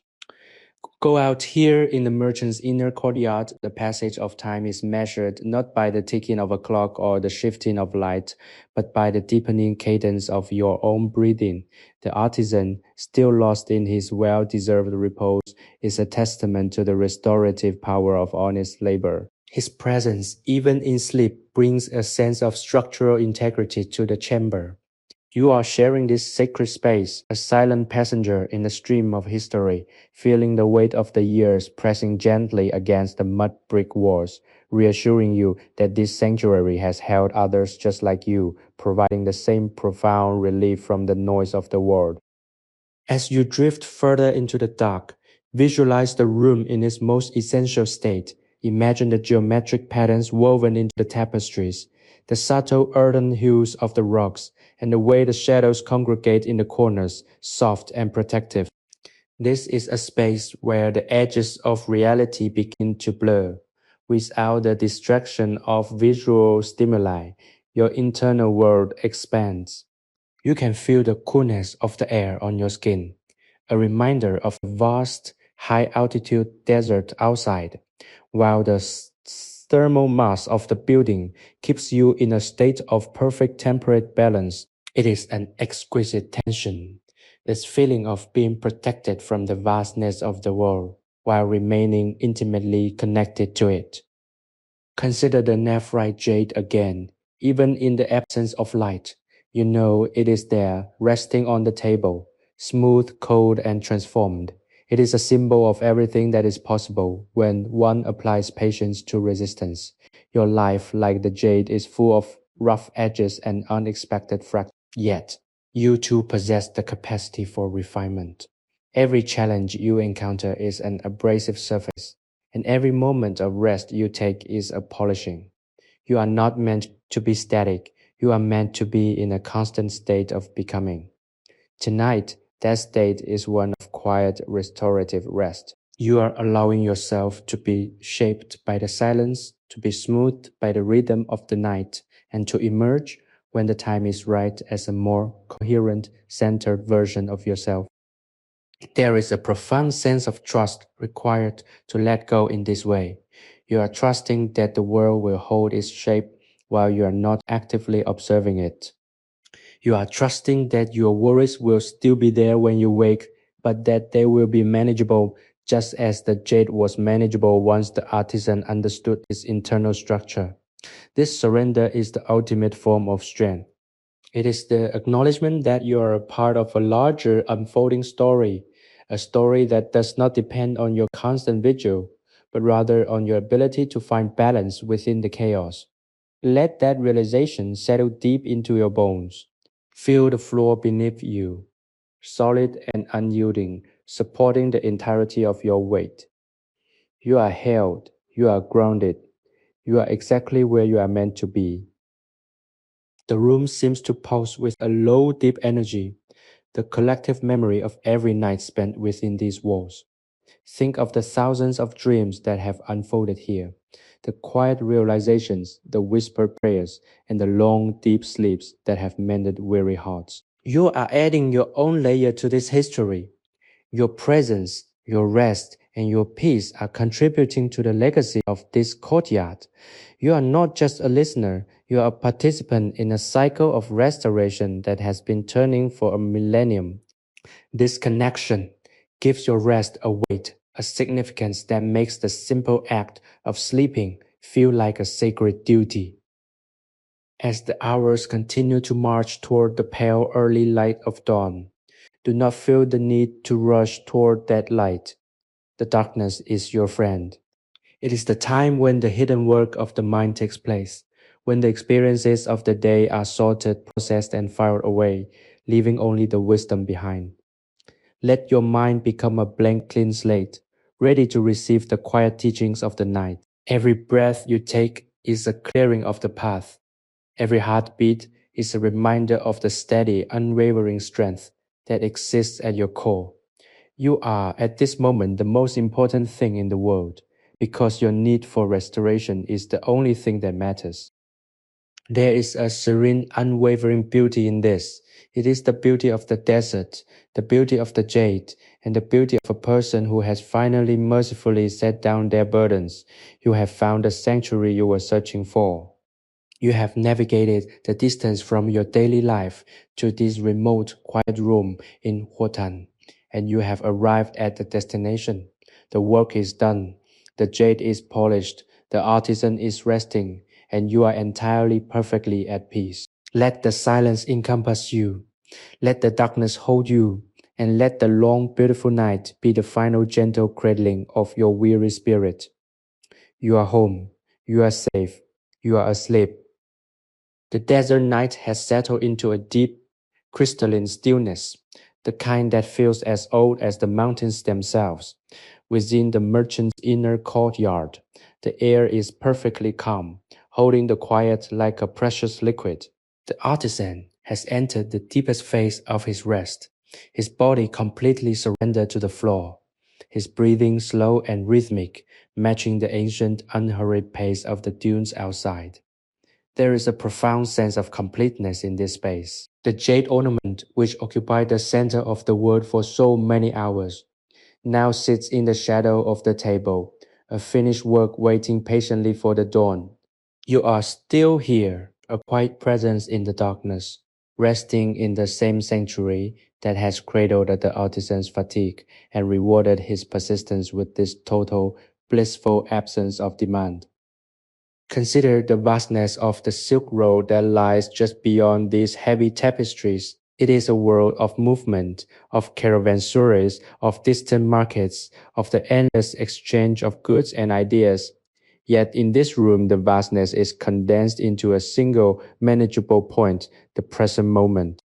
You have successfully navigated the complexities of your own internal landscape to find this stillness. You have realized that peace is not found by traversing the desert, but by creating a space where the desert cannot intrude. This is the ultimate wisdom of the artisan, to know that no matter how loud the world is, one can always construct a sanctuary where the only sound is the rhythm of one's own breath. Feel the texture of the darkness. It's not empty. It's filled with the history of this place, with the collective memory of every traveler who has sought refuge within these walls. You are part of this lineage. You are adding your own layer of peace to the stones of the room. As you relax, imagine that the warmth of the mud brick walls is sinking into your skin, providing a deep, muscular relief that you haven't felt in a long time. Every tension point, every lingering anxiety from the day is being dissolved by the sheer weight of this silence. You are being held by the architecture of the past, by the patient, enduring strength of a building that was meant to protect the soul as much as the body. The scent of the room remains a gentle, grounding influence. The faint, sweet ghost of the spice tea, the dry mineral essence of the earth, and the slight, lingering trace of oil are all you need to keep your focus. They are the olfactory anchors that tell your brain that you are safe, that you are home, and that there is nothing more to do. There is no need to look for a way forward, no need to navigate, no need to perform. You are in a state of absolute unconditional rest. Even if the outside world were to vanish entirely, this room would remain a perfect self-contained universe of calm. Think of your own life as a series of moments, each one a chance to return to this center. Just as the artisan returns to his wheel, you can return to this internal sanctuary. Whenever the noise becomes overwhelming, whenever the demands of the day pull you in too many directions, you can close your eyes and visualize this room. You can hear the word thump of the treadle. You can smell the spices and you can feel the absolute protective stillness of the mud brick walls. This is your mental fortress, your inner courtyard, always available, always waiting for you. By inhabiting this space now, you're building that memory, strengthening the foundation of your own peace. As the night continues to stretch out, allow your mind to let go of its need to be sharp, to be analytical, to be clever. Let your thoughts become fluid. Like water flowing through the valleys of the Kunlun Mountains. They don't need to lead anywhere. They don't need to resolve into a conclusion. They can simply exist, moving at their own pace, following the gentle current of your relaxation. You are not a machine of productivity. You are a living, breathing part of the natural world. And just like the desert stars, just like the shifting dunes, you have a rhythm that is uniquely your own. Tonight, that rhythm is one of deep, restorative rest.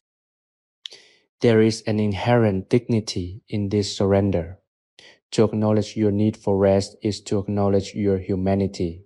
It is to accept that you are limited and that those limitations are not failures, but the very things that make you beautiful.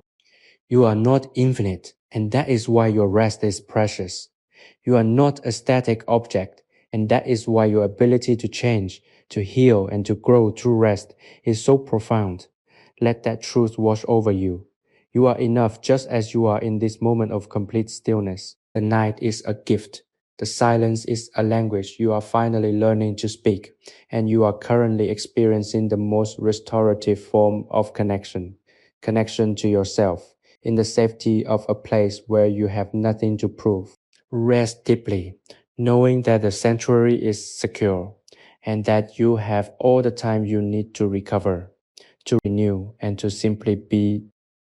The midnight hours have dissolved into the deep, quiet velvet of the pre-dawn, and the Khotan estate is draped in a stillness so profound that it seems to touch the stars themselves within the merchant's inner courtyard. The air is cool, crisp, and heavy with the scent of a long, undisturbed night. The artisan remains in the heart of his slumber, a quiet monument to the day's hard, dedicated work. His presence is no longer one of active creation, but of deep shared rest, an anchor in the darkness that keeps the atmosphere of the room grounded and secure. The jade ornament resting on the cloth nearby is a silent partner to this peace, its surface holding the echoes of the lamp's final flickering light, waiting for the morning to reveal the transformation that has taken place. You are floating within this sanctuary, your own consciousness perfectly synchronized with the slow pulsing rhythm of the environment. The walls of the chamber, thick and sun-warmed from the memory of the day, now release a gentle, steady heat that wraps around you like a soft woolen blanket. It is a protective, insulating embrace that keeps the cold, vast emptiness of the Taklamakan desert at a distance. You are not alone. You are part of a history that extends back for centuries, a tradition of travelers and masters who found their strength in this exact quiet seclusion. You are the latest in a line of souls who have needed to disconnect from the noise of the world to find their own true north. Consider the journey of the mind during these long, dark hours. It has moved from the agitation of the day, the need to be efficient, to be observant, to be useful, into a state of pure, open-ended receptivity. You have let go of the need to process the external world and have instead turned inward toward the quiet, still center of your own being. This is the true meaning of sanctuary. It is not about the walls or the roof or the geography of the Silk Road. It is about the internal space you create when you give yourself permission to stop. Here, in this room, you have reclaimed that space. You have allowed yourself to be unhurried, to be simple, and to be profoundly at rest. The sensory details of the room, once so vivid, have faded into a background of comfort. You don't need to see the tapestries to know they are there, dampening the world. You don't need to smell the spice of the tea to know it has permeated the wood. You are existing in a state of sensory harmony, where the mind is no longer looking for input, but is content to rest in the feedback of its own peace. This is the state of completion. Like the artisan's jade, you have been polished by the night. The sharp corners of your worries have been buffed down. The rough patches of your frustration have been worn smooth by the friction of your own patience. Think about the value of this restorative silence. In our daily lives, we are taught to fill every moment with action, every silence with sound, and every space with information. We fear the void, But here you are discovering that the void is not empty. It is full. It is full of potential, full of clarity, and full of the quiet wisdom that only emerges when we stop talking to ourselves. The artisan understood this, which is why he spent his evening in silence. He wasn't just working with stone, he was working with the silence. He was refining his own awareness, and now you are doing the same. You are discovering that peace is not an achievement. It is a default state that we can return to whenever we choose to stop fighting. The night will eventually end, and the sun will rise over the dunes, bringing the noise of the marketplace and the demands of the Silk Road back to life. But that is a different version of reality. That is the world of action. Right now, you belong to the world of rest. You are suspended in the beautiful dreamlike state of deep restoration. Let the weight of your body feel heavier, sinking deeper into the support of the floor. Let your mind become as vast as the desert sky, but as calm as the deepest part of the oasis pool. You are safe, you are held. You are exactly where you need to be. The stillness of the room is now a part of you. It is a resonance that you can carry out into the world. When the dawn comes, you will carry this silence beneath the surface of your actions. You will remember the feeling of the mud brick walls, the sound of the treadle, and the deep restorative relief of this inner courtyard. You will remember that no matter how loud the world gets, you have a room inside yourself that is always quiet, always cool, and always ready to receive you. Rest now, without reservation. Sleep in the confidence of the sanctuary, knowing that the night is your guardian and the silence is your guide. The jade is beautiful, your work is finished, and the peace is complete. The pre-dawn light has not yet touched the horizon, leaving the merchant's inner courtyard in a state of deep, undisturbed suspension. The world outside remains trapped in the cold blue grip of the desert night, a landscape of frozen shadows and silent, drifting sands. Within this room, the silence is so absolute that it feels like a heavy protective mantle. The artisan is still deep in his slumber, a man whose work is finished, his mind cleared of the complexities of the day, his spirit resting in the quiet satisfaction of a task executed with integrity. The nephrite jade, now a dormant jewel on the cloth, seems to wait for the morning to breathe life into its newly revealed translucence, a silent observer of the room's enduring tranquility. You are floating in this space of pure, unfiltered calm. There is no longer a need to consciously guide your thoughts.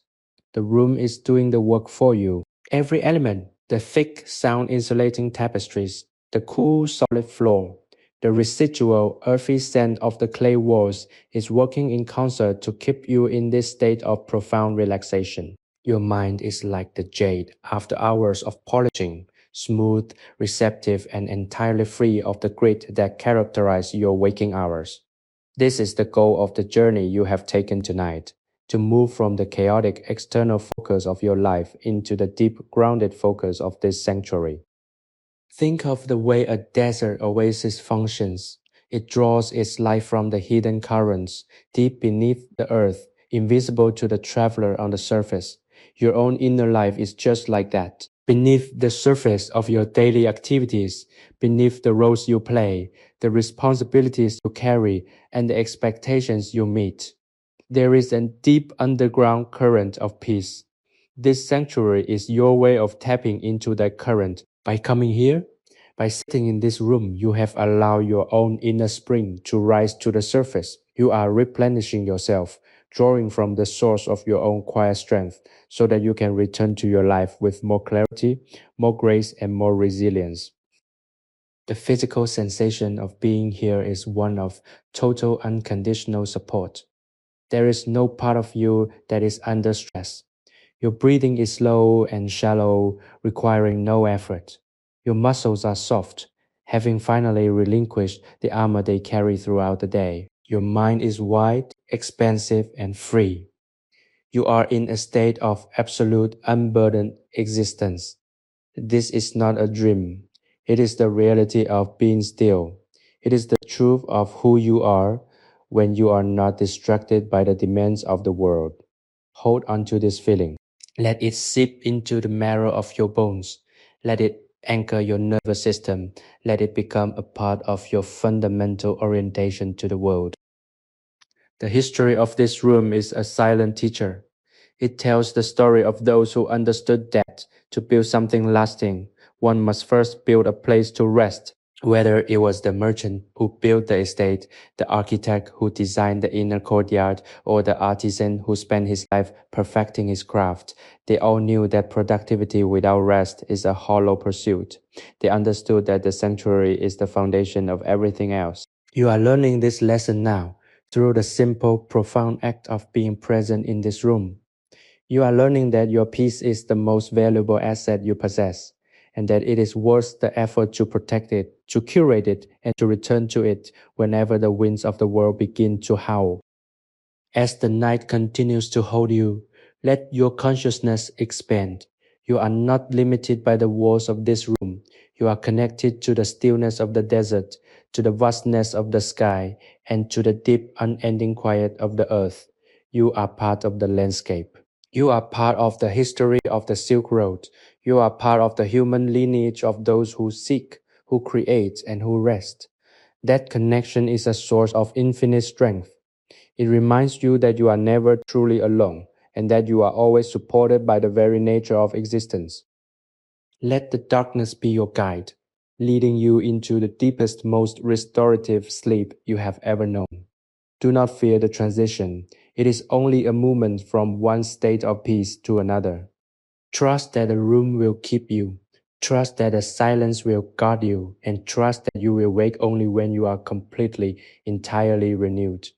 The work is done, the jade is waiting, and you are held in the embrace of a peace that is as timeless as the stones of Khotan. Sleep deeply, sleep quietly, and let the sanctuary do the rest. You are safe, you are still, and you are at the very heart of the peace you have been seeking. The pre-dawn transition is subtle, a mere thinning of the velvet darkness that has held the room in its protective grasp for hours. Outside, the vast desert landscape remains wrapped in a cool, silver silence. But within the merchant's inner courtyard, the atmosphere has deepened into an even more profound serenity. The artisan has long since drifted into the most restorative depths of sleep, his body perfectly still, his mind finally free from the meticulous demands of the abrasive wheel and the constant, quiet calculation of his craft. There is a sense of sacredness in this stillness, as if the room itself were holding its breath, waiting for the first light of the sun to acknowledge the transformation that occurred through the long, patient hours of the night. You are the sole witness to this interval, a silent participant in the transition between the labor of the past and the potential of the future.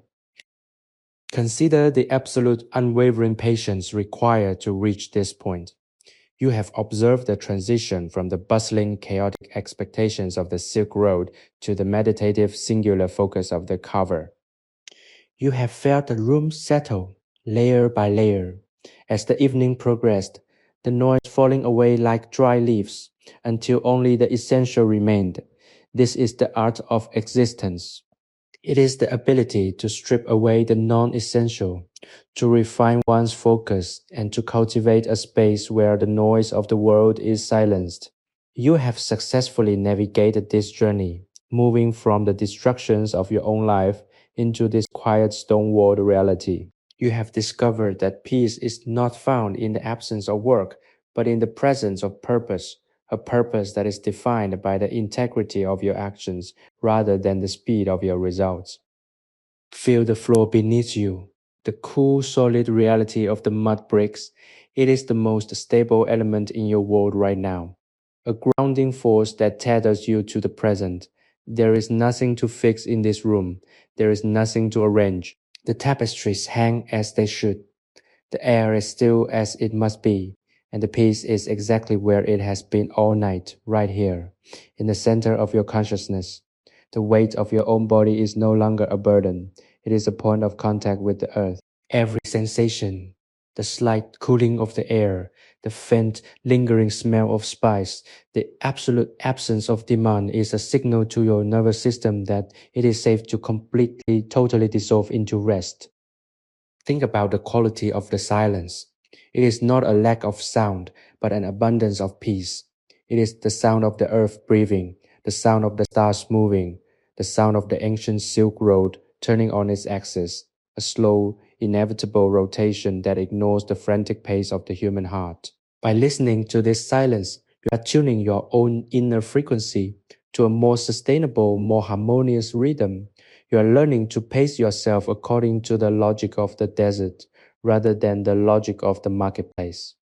You are learning to value the slow, the steady, and the enduring over the fast, the temporary, and the shallow.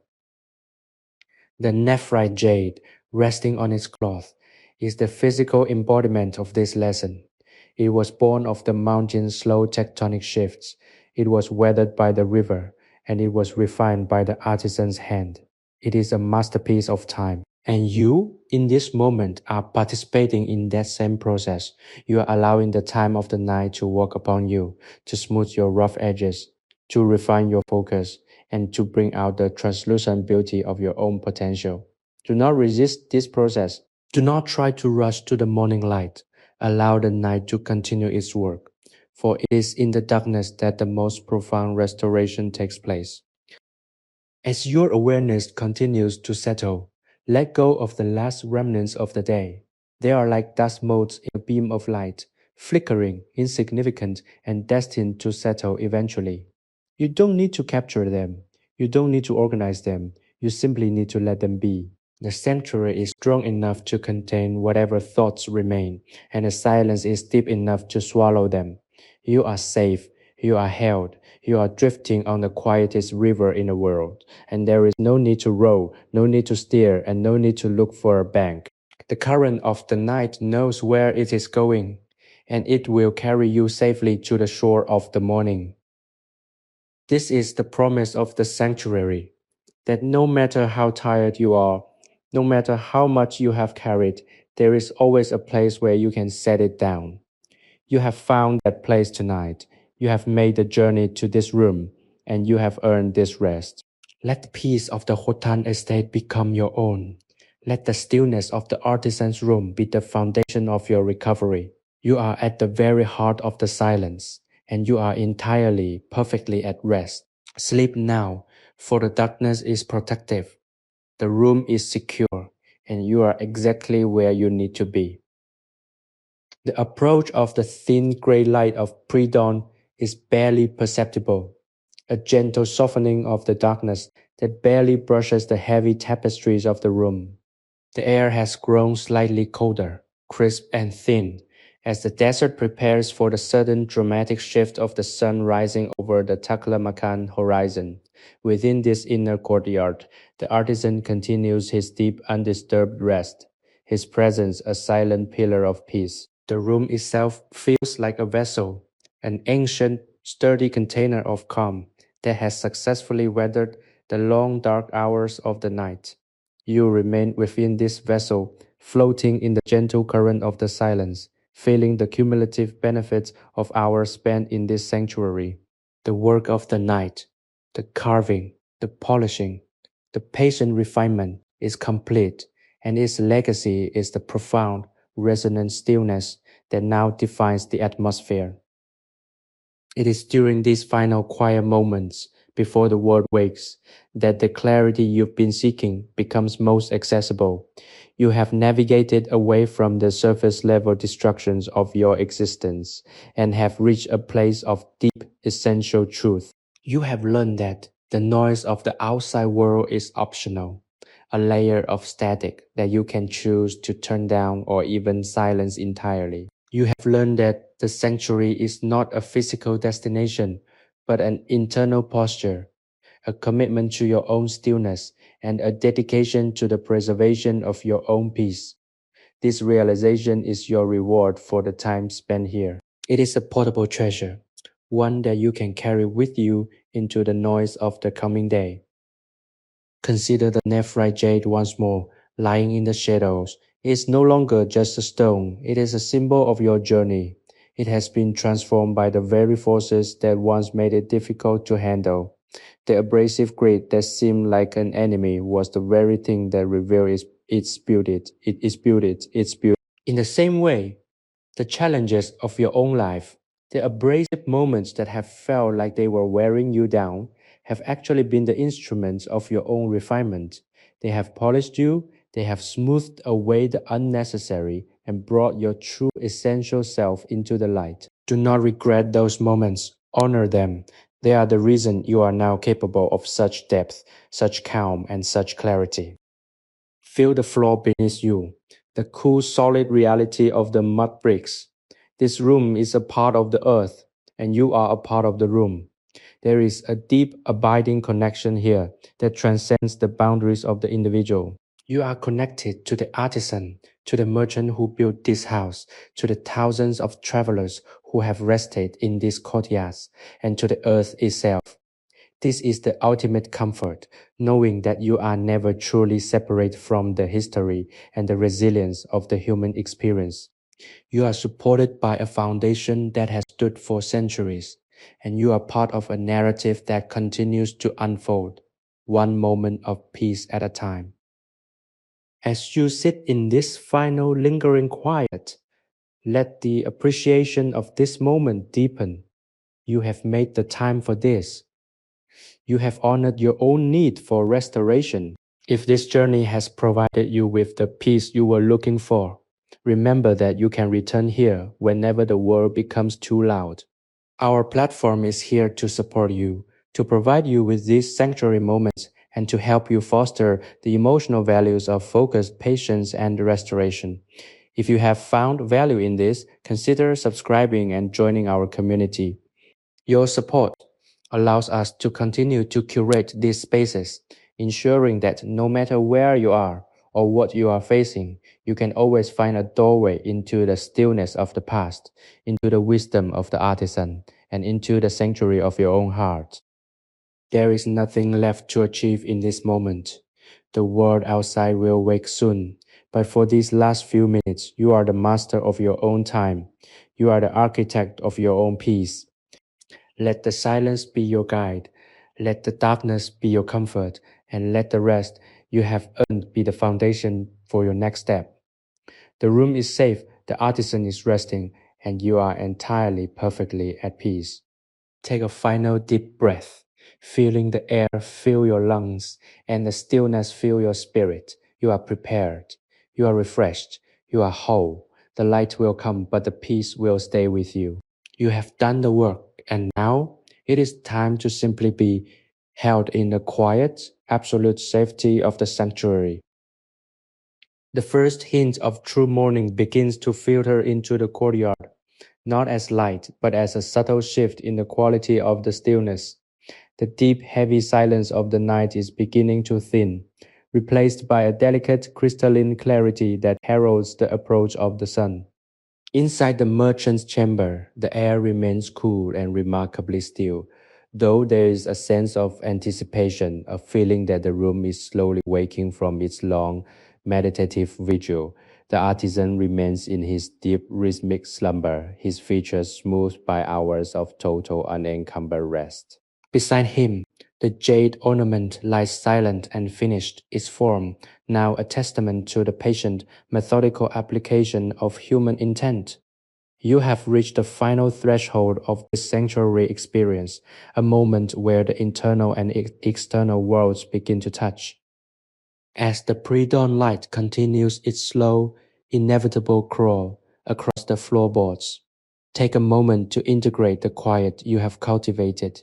You have spent hours in this space, effectively insulating yourself from the demands of your own time and place. You have allowed the pace of the desert, the slow, monumental drift of the sand, the patient endurance of the stones to become your own. This is a profound shift in perspective. You are realizing that you are not merely a participant in the hurry of modern life, but an observer capable of stepping outside it. You have built a sanctuary within your own mind, a room with mud brick walls and hanging tapestries that you can visit whenever the world threatens to overwhelm you. Consider the nephrite jade as you prepare to move back toward the waking world. It began as a rugged, uncompromising piece of stone tossed and tumbled by mountain rivers for eons.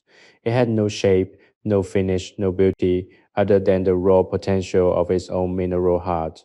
Through the friction of the wheel, the precision of the artisan's hand, and the cooling influence of the hours, it has become something entirely new. You are no different. The experiences of your life, even the ones that felt harsh or difficult, have been the wheels and abrasive sands that have shaped you. You are in a constant state of refinement. You are the artisan and the art, the sculptor and the stone, and your capacity to endure and to grow through that endurance is your greatest strength. The sensory memories of this room are now yours to keep. The smell of the spices, the texture of the rough rocks, the sound of the distant wind, the coolness of the deep night air. These are the building blocks of your inner sanctuary. Whenever you feel your pulse quicken or your mind fragment under the pressure of the day, return here. Close your eyes and see the flickering oil lamp. Feel the heavy, supportive warmth of the tapestries. Listen to the steady, rhythmic word thump of the treadle that once paced the evening. These details are anchors. They will hold you steady when the winds of change try to blow you off course. You have established a connection to this place that time cannot erase, a secret, silent room that is always open to you. The artisan begins to stir, a slow, gentle shifting of limbs that signals the return of consciousness. He does not jump up or reach for his tools. He lingers in the final moments of his rest, savoring the residual peace of the night. He too understands that the transition from rest to activity must be handled with care. He sits up, his movements fluid and unhurried, and his eyes, clear and calm, scan the room. He looks at the jade, and for a fleeting moment, a faint, contented smile touches his lips. The work is done.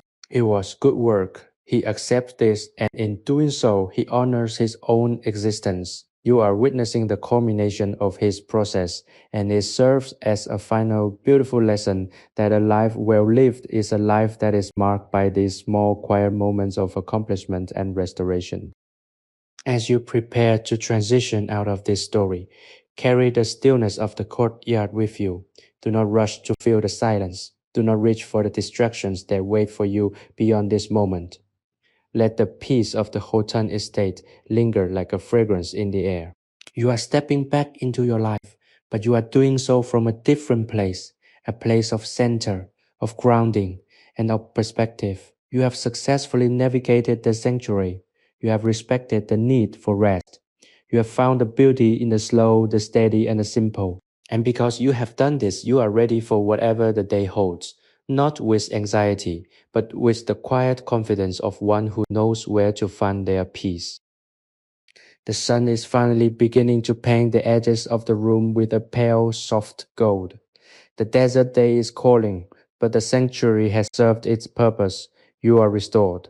The jade is ready, the artisan is awake, and you have completed your journey into the heart of the ancient oasis. The noise of the world is returning, but it cannot touch the foundation you have built within yourself tonight.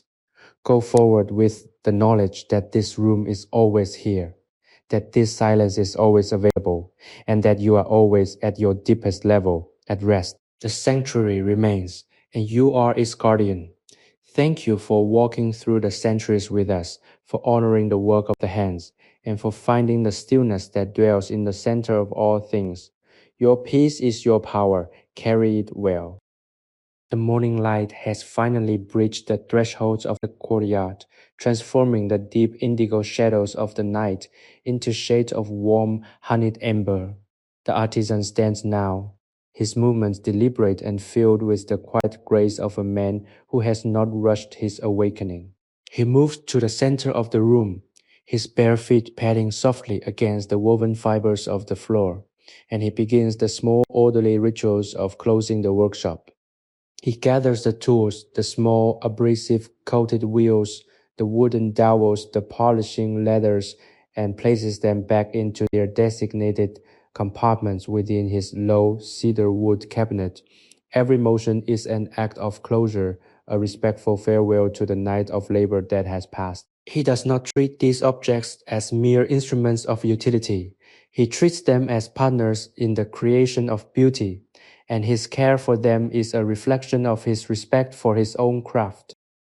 You are watching this from the stillness of your own consciousness, a silent, invisible observer who has been granted a rare look into the intimacy of a master's life.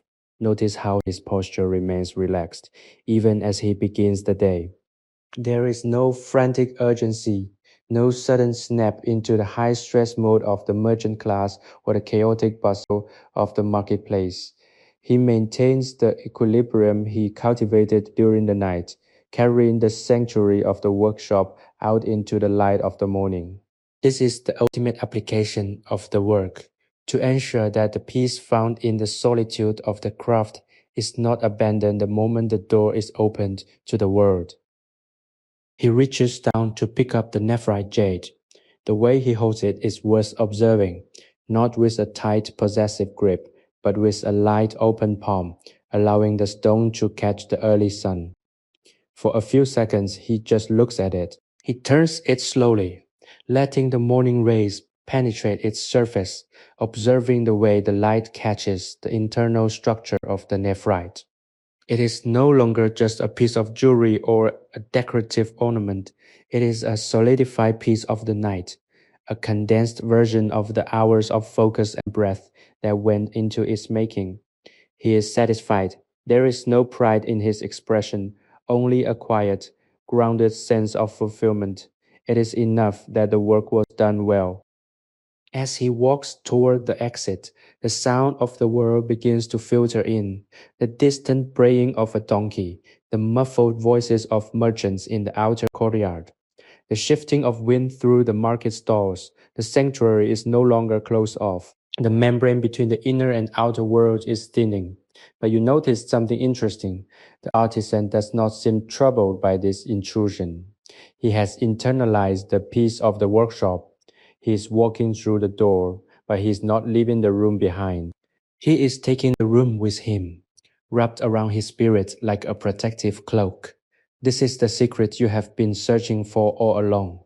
You don't have to leave the sanctuary, you can carry it within you. You are preparing to leave this space as well.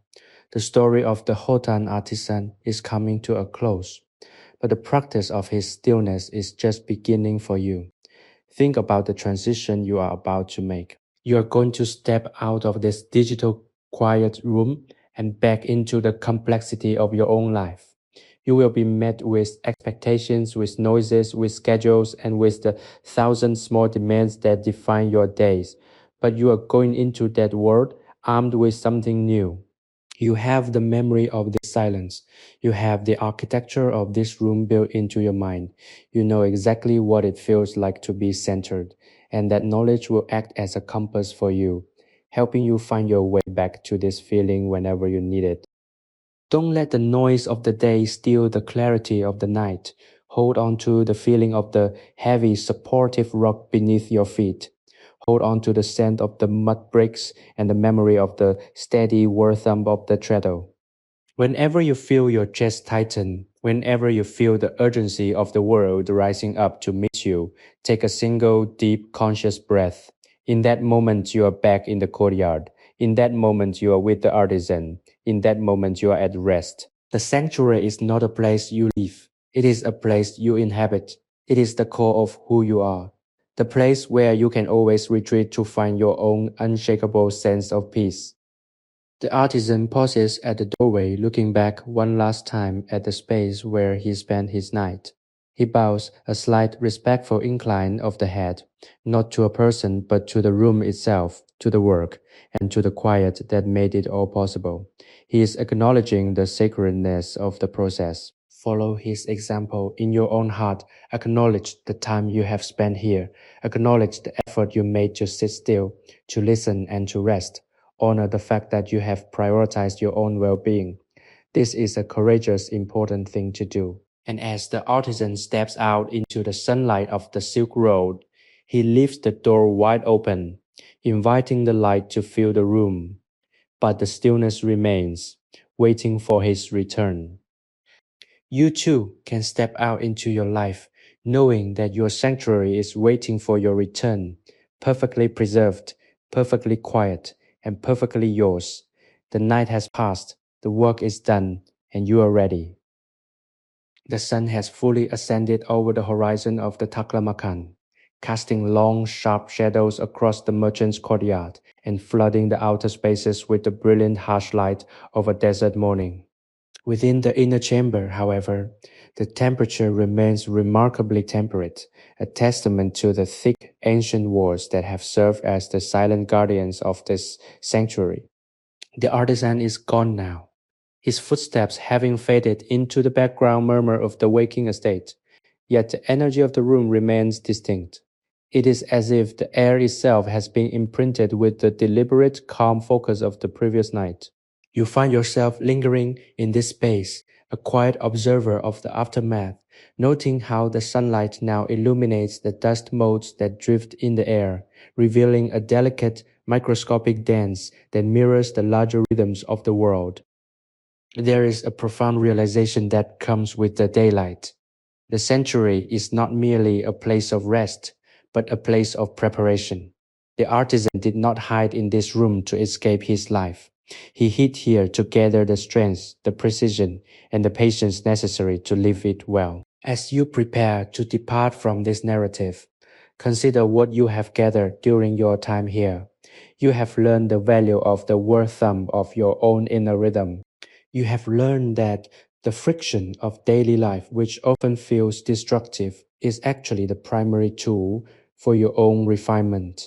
You have learned that the most important work is often done in silence away from the gaze of the world, and that the finish you achieve, the waxy smooth luster of your own character, is worth every moment of the abrasive, difficult process. Think about the way the artisan walked away from the room. He didn't lock the door as if to bury the secret of his piece. He left it open, allowing the light to enter. This is a vital lesson for your own life. You do not need to hide your moments of calm or your need for restoration. You can be a person who carries their own sanctuary with them, who brings the stillness of the courtyard into the noise of the market. When you interact with others today, try to hold on to a fraction of this quiet. Listen more than you speak. Move with more deliberation. Let your own presence be a stabilizing force for those who are struggling with the frantic pace of their own lives. You have been changed by this experience, and that change is a gift you can share. As you step out of the mental space of the Khotan estate, you are carrying the tools of your own refinement with you. The polishing cloths are your conscious breathing, your moments of deliberate stillness, and your commitment to your own internal integrity. The abrasive wheels are the challenges, the deadlines, and the unpredictable interactions that you will encounter today. You now have a new way of seeing these things. They are no longer threats to your peace. They are the necessary ingredients for your growth. When the world pushes against you, remember the nephrite jade. Remember that pressure, when met with intent and patience, leads to a more beautiful, more resilient, and more refined version of yourself. The transition back to your reality is a gentle one. There is no need to jump, no need to abandon the clarity you have cultivated. Simply allow the quiet of the room to slowly recede into the background of your consciousness, becoming a foundation rather than a foreground. You will find that as the day progresses, this foundation will support you in ways you might not immediately notice. You will be slower to anger, quicker to find clarity, and more grounded in your decisions. You will be operating from the place of the artisan, where the work is not just a job to be completed, but a form of expression to be honored. This is the ultimate practical application of the history you have been exploring. Our journey through the Silk Road of the 10th century has reached its natural conclusion, but the path of mindfulness is endless.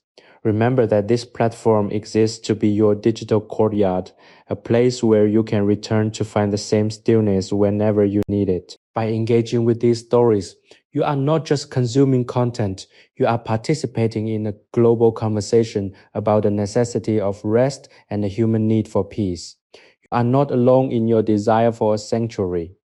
Millions of others are walking the same path, and by continuing to return to this space, you are strengthening that community.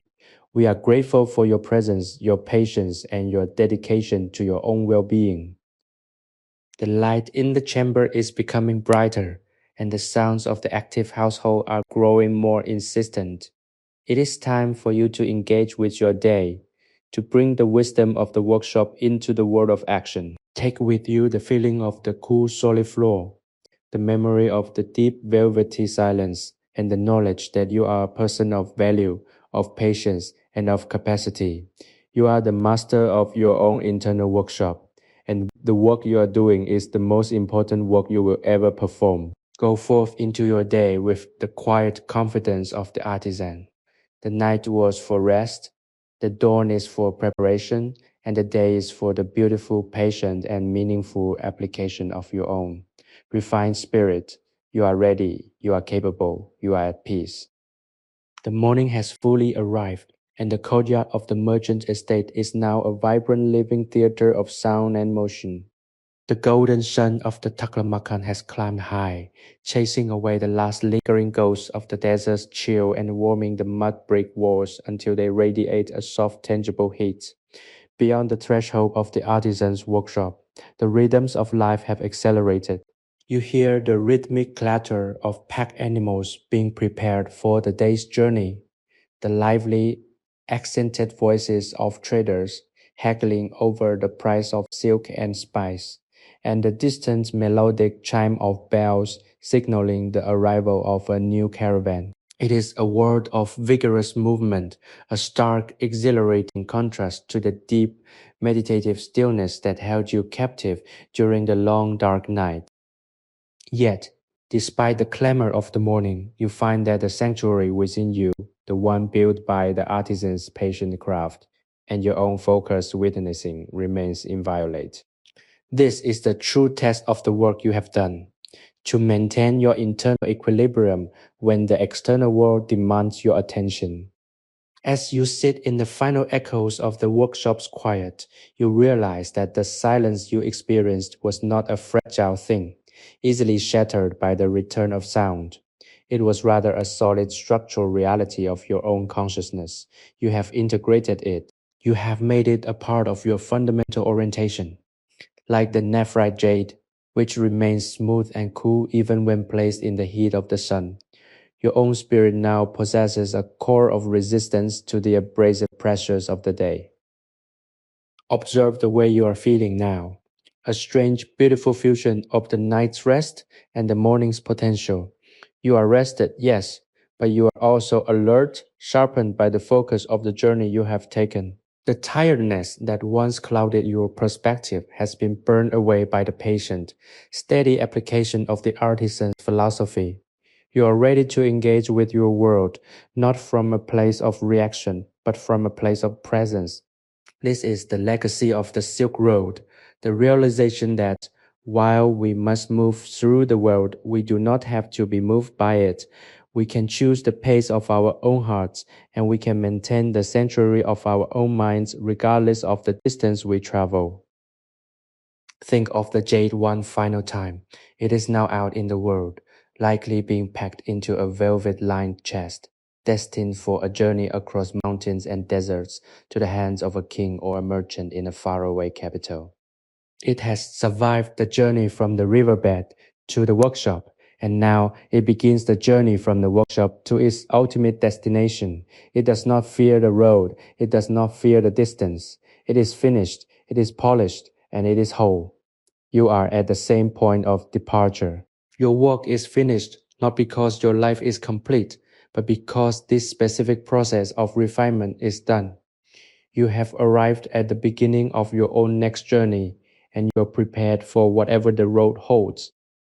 There is a bittersweet quality to living, a feeling that comes from knowing you are stepping out of a space that has been so generous with its peace, But remember that the generosity of the sanctuary is not limited by time or space. The moment you chose to be present, you became a part of the history of this room. The room exists within the archive of your memory, a permanent accessible location in the geography of your mind. Whenever you find the road ahead too steep or the weight of your own pack too heavy, you can return here.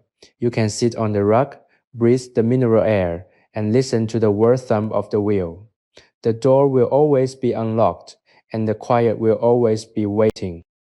As you prepare to finally let go of this narrative and step fully back into your own life, feel a deep, sincere gratitude for this experience. Honor the time you have given yourself. Honor the story that has unfolded within your mind. And above all, honor your own capacity to return to stillness. You are a person who values peace, who seeks clarity, and who understands the importance of the internal journey. That is a rare and vital quality. It is what makes you a guardian of the sanctuary, a person who can carry the stillness of the courtyard into the noise of the marketplace. Go forward with that knowledge. Let your actions today be informed by the patience you have learned, and let your spirit be guided by the peace you have cultivated. The sun is high, the caravan is calling, and the path ahead is open. You are not the same person who began this journey hours ago. You are more refined, more aware, and more deeply at peace. The workshop is empty. The tools are stowed, and the artisan has gone about his life. But the influence of his work remains. Imprinted on your soul, you are now the artisan of your own day. You are the sculptor of your own focus. Take the tools of your awareness and go forth to craft a day that is worthy of the peace you have found. The world is waiting and you are ready. You are whole, you are calm, and you are at the very heart of your own, perfectly constructed sanctuary. The night of the jade is over and the morning of your life begins. The sun has reached its zenith, casting a bright bleaching light across the courtyard of the Khotan estate. Yet there is a lingering cool shadow near the corner of the workshop where the dust of the night has finally settled. The air, though now filled with the heat of the day, still holds the memory of the deep velvety silence of the preceding hours. You stand at the boundary of this space, feeling the weight of the transition. The artisan has long since merged with the bustling commerce of the Silk Road, his presence now just another thread in the tapestry of the desert market, and the workshop stands as an empty vessel, a quiet stage awaiting its next act. You are the final consciousness lingering here, a spirit that has been shaped and polished by the stillness. And as you prepare to fully re-emerge into your own reality, you feel a profound sense of continuity. The sanctuary hasn't disappeared. It has merely shifted from a physical location into a dimension of your own awareness. Consider the nature of this shift. We spend so much of our lives believing that peace is a commodity to be acquired, a place to be traveled to, or a state of being that only exists under the most perfect control conditions. But the lesson of the Khotan workshop is that peace is an inherent structural quality of the mind, one that exists beneath the superficial layer of noise and activity. Just as the nephrite jade had the potential for its ultimate luster hidden within its raw, fractured form, your own life holds the potential for this deep, restorative quiet at all times. It is not something you have to hunt for, it is something you have to reveal. You reveal it by slowing down. You reveal it by narrowing your focus to the single honest task at hand. You reveal it by accepting the friction of your circumstances as the necessary force of your own refinement. As you look around this room for the last time, commit the image to your memory. The texture of the clay, the color of the tapestries, the way the light catches the uneven, hand-wrought surfaces of the furniture. These are the coordinates of your internal map. When the world outside becomes too loud, when the demands of your profession or your social sphere become too intense, you can close your eyes and arrive back here instantly. You can hear the silence of the desert floor. You can smell the scent of the mineral dust. You can feel the coolness of the walls. This is not an escape, it is a tactical return to your center. It is an act of reclaiming your sovereignty over your own inner environment. Think of the way you have occupied this space. You started as a guest, unsure of the rhythm, perhaps a bit distracted by the vastness of the history you were exploring. But as the hours stretched out, you became a part of the architecture. You attuned your heartbeat to the stillness of the room. You allowed your thoughts to lose their sharp, jagged edges. You moved from being an observer of the sanctuary to being a resident of it. This is a transformation that you can replicate in every aspect of your life. Every task you perform can be a workshop. Every room you enter can be a courtyard. Every hour you spend can be an exercise in intentional, refined presence. You have mastered the skill of the artisan. Now, you simply need to apply it to the canvas of your own daily life. The world beyond these walls is vibrant and demanding, and it is a world you belong to. It is the world of action, of exchange, of relationship, and of change. But remember that the value of the action is determined by the clarity of the actor. By returning to this inner workshop before you engage, you ensure that your actions are not merely reactive but deliberate. You ensure that your work is not merely a means to an end, but a meaningful expression of your own well rested spirit. You are no longer just living through your day. You are crafting it. You are applying the same meticulous care to your commitments that the artisan applied to the stone. You are becoming the master of your own purpose. There is a deep, abiding comfort in knowing that you are never truly leaving this experience behind. The language of the sanctuary, the language of breath, of focus, and of stillness is a language you now speak fluently. You have found that you can withstand the long, dark, and difficult hours of the night, and that you have the capacity to emerge from them not depleted but transformed. This is the ultimate gift of the journey. You have proven to yourself that you are capable of deep, profound, and transformative rest, and because you know this, you can face any challenge with the calm, steady confidence of someone who has already successfully navigated the most difficult transitions. Take a final, slow, and intentional breath. Feel the air move through your nostrils, down into your chest, and out again, a continuous, life affirming cycle that connects you to the earth, to the history of the Silk Road, and to the eternal quiet center of your own being. The workshop door is open. The sun is shining, and the road is waiting. You are leaving the Khotan estate, but you are carrying the estate with you. The silence of the desert is now the silence of your own mind. The patience of the artisan is now the patience of your own heart. And the peace of the sanctuary is now the foundation of your own unfolding day. Go forth and live with the steady, focused grace of the master you have become. You are refined, you are polished, and you are ready. The journey continues, and you are exactly where you need to be. The sunlight in the courtyard has shifted, moving from the sharp penetrating angles of midday to the softer, warmer gold of the mid-afternoon. The Khotan estate is alive with the hum of a day in full motion, a symphony of human enterprise that echoes off the mud brick walls and drifts through the open doorways. Yet, deep within the inner chamber where you have spent these hours of restoration, a pocket of silence remains. It is a stubborn, beautiful quiet that refuses to be entirely displaced by the noise of the world.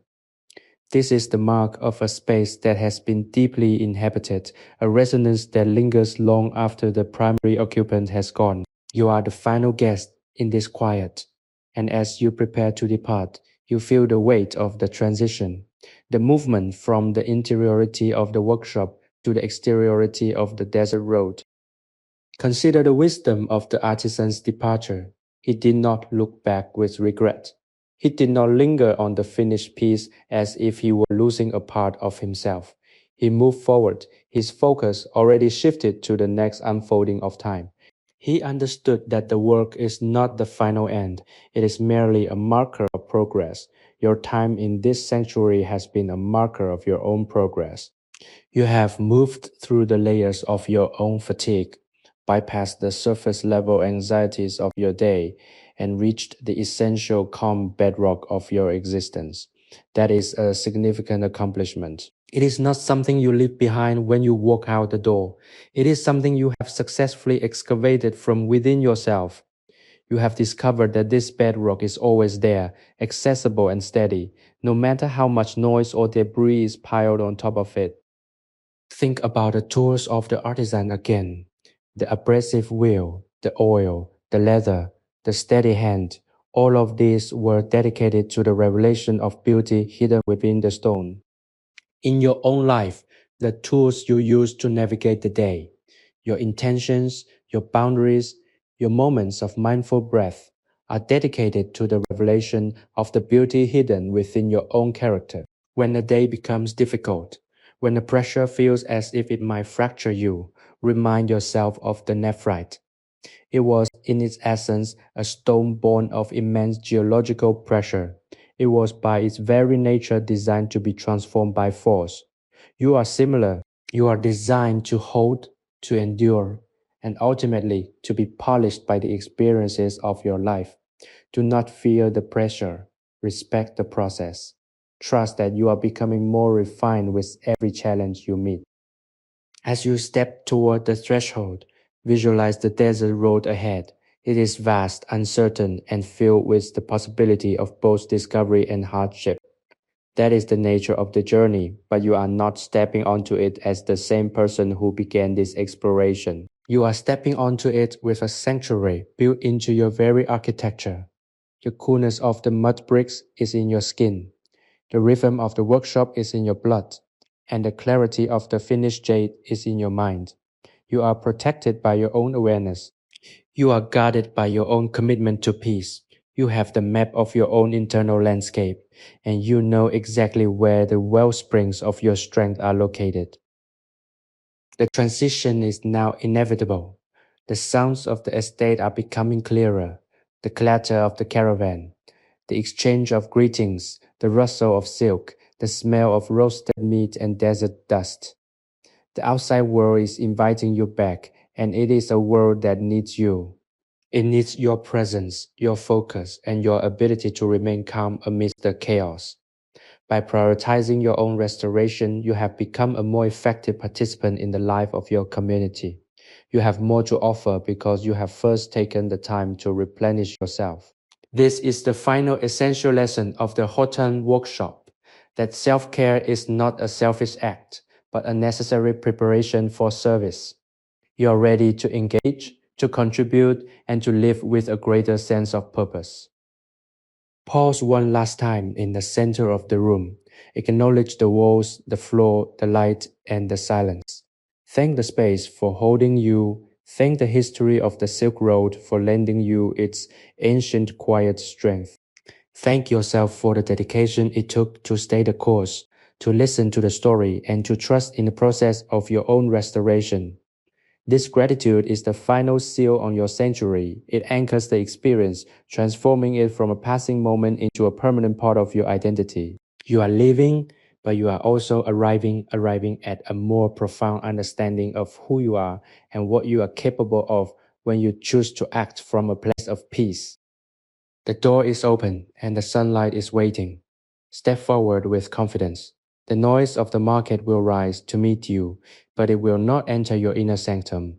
The dust of the road will coat your clothes, but it will not dim the luster of your spirit. The challenges of the day will present themselves, but you will meet them with the quiet, steady hand of the artisan. You are refined. You are ready. You are the architect of your own day and the builder of your own sanctuary. Carry the silence of the Khotan night with you, and let it be the shadow that follows you through the brilliance of the sun. The journey is yours, and you are finally fully home within yourself. The transition from the workshop to the open air of the Khotan estate is a passage of profound significance. As you move beyond the heavy wooden frame of the door, the first thing that strikes you is the sheer unbridled vitality of the day. The sun. now leaning toward the western horizon, casts a golden honeyed light across the courtyard, illuminating the intricate patterns of the dust that dances in the desert breeze. The merchant's estate is a place of immense activity, a vibrant intersection where the cultures of the East and the West meet in a constant rhythmic exchange. You hear the sharp clipped commands of the caravan masters, the melodic rising tones of bargaining in local dialects, and the occasional sudden laughter that cuts through the hum of industry. It is a world of flux, of constant movement, and of high intense demand. Yet, as you walk across the sun drenched stones, you notice that you are not being pulled into the wake of this activity. You are moving through it with a deliberate, measured pace that sets you apart. This is the influence of the workshop, the indelible imprint of the hours you spend in the quiet of the dark.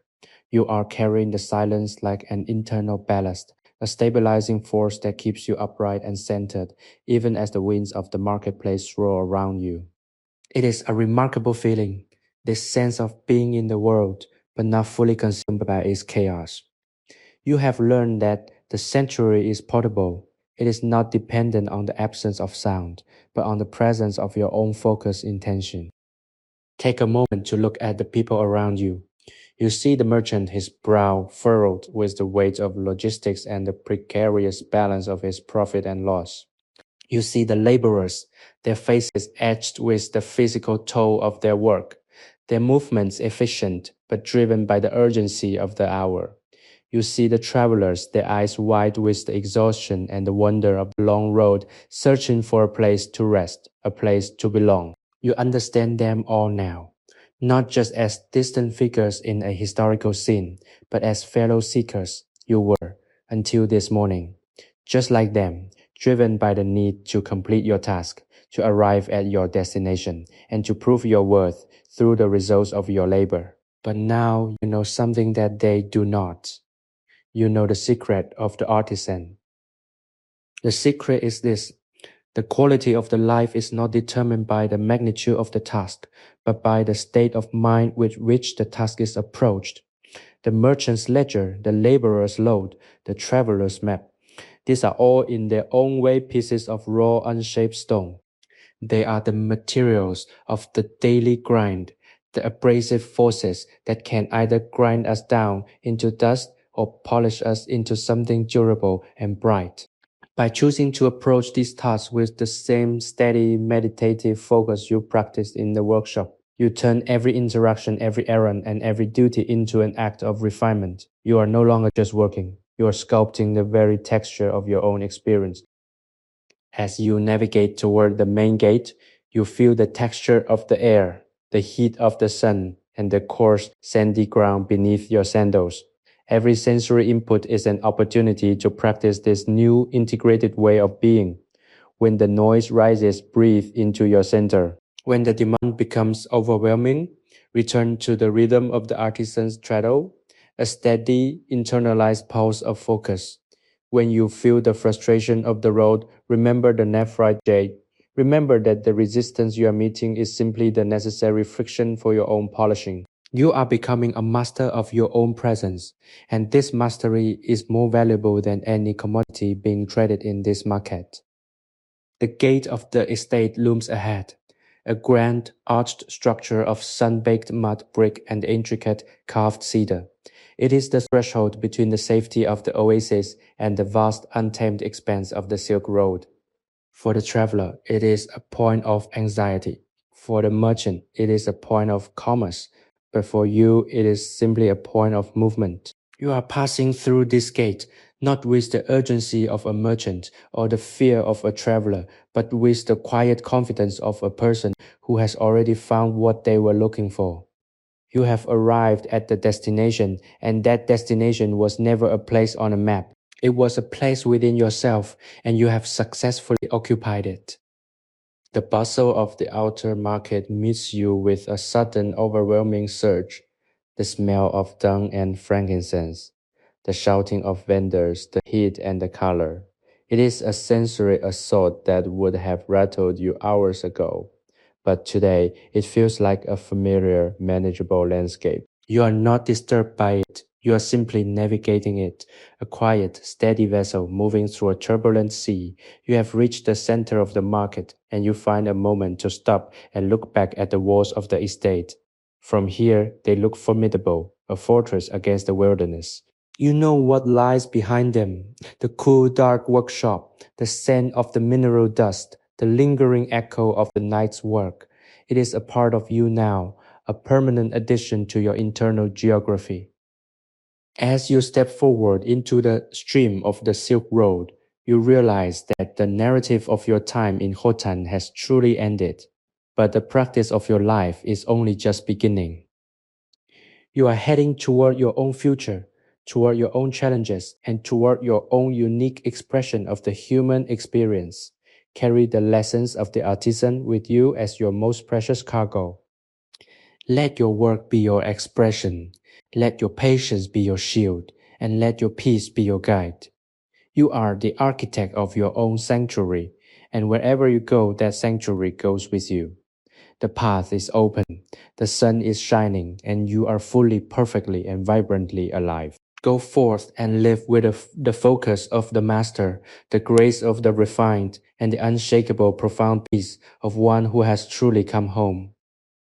The journey along the Silk Road, once you have stepped beyond the gates of the Khotan estate, unfolds before you like an ancient, sprawling tapestry of human endeavor.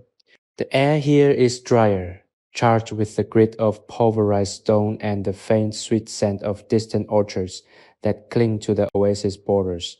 You are walking now, not with the aimless stride of a wanderer, but with the measured, purposeful cadence of the artisan who has just left his bench. The transition is complete. You are no longer a guest in the workshop of history, but a traveler in the workshop of your own present moment. Every step you take is a continuation of the work you began in the dark of the night, a deliberate placement of your awareness onto the surface of the world. Observe the shift in your perception as you move through the bustling market lanes, where once you might have been distracted by the sheer volume of stimuli, the intricate patterns of the silks, the complex arrangement of spices, the chaotic orchestration of human voices. You now see them as individual, distinct elements that do not intrude upon your inner silence. You are like a master stonecutter examining a new block. You see the grain, you see the fractures, but you do not allow the noise of the stone to dictate your strategy. You are the one who determines the shape of the day. You are the one who decides what to absorb and what to let pass through the filter of your peace. This is the power of the sanctuary you have built. It provides you with a lens of absolute clarity, allowing you to engage with the world without being overwhelmed by its weight. Think of the people you pass. Each one is a story of resistance and transformation. The merchant calculating the risks of the next mountain pass. The laborer who has already carried more weight in his morning than many do in a lifetime. The traveler whose eyes reflect the emptiness of the horizon. You see their struggles now, not with pity, but with a profound shared understanding. You recognize the abrasive forces acting upon them. You see the grit that is currently shaping their character. Because you have sat in the workshop and felt the cold, hard reality of the jade. You know that everyone you meet is in the process of being refined. This insight brings a sense of compassion to your interactions, a gentle, grounded patience that softens the sharp edges of your own ego. As you reach the outskirts of the town, the noise of the market begins to dampen, replaced by the vast oceanic expanse of the desert. The landscape here is a study in simplicity, undulating dunes of pale gold, the relentless crystalline blue of the sky, and the shimmering distant heat haze that dances above the horizon. It is a place of profound truth. There is no pretense in the desert. There is no status, no currency, no agenda. There is only the land, the sun, and the movement of the wind. This environment mirrors the silence of the workshop, stripping away the unnecessary and leaving behind the core. You find that your breathing deepens automatically as you face this vastness, as if your lungs are expanding to match the scale of the world. You might wonder if the peace you found in the chamber will evaporate now that you are fully exposed to the elements, but you find that the opposite is true. The desert, in its vastness, reinforces the sanctuary. It acts as a massive external manifestation of your internal state. The silence of the dunes is the same silence you cultivated in the dark.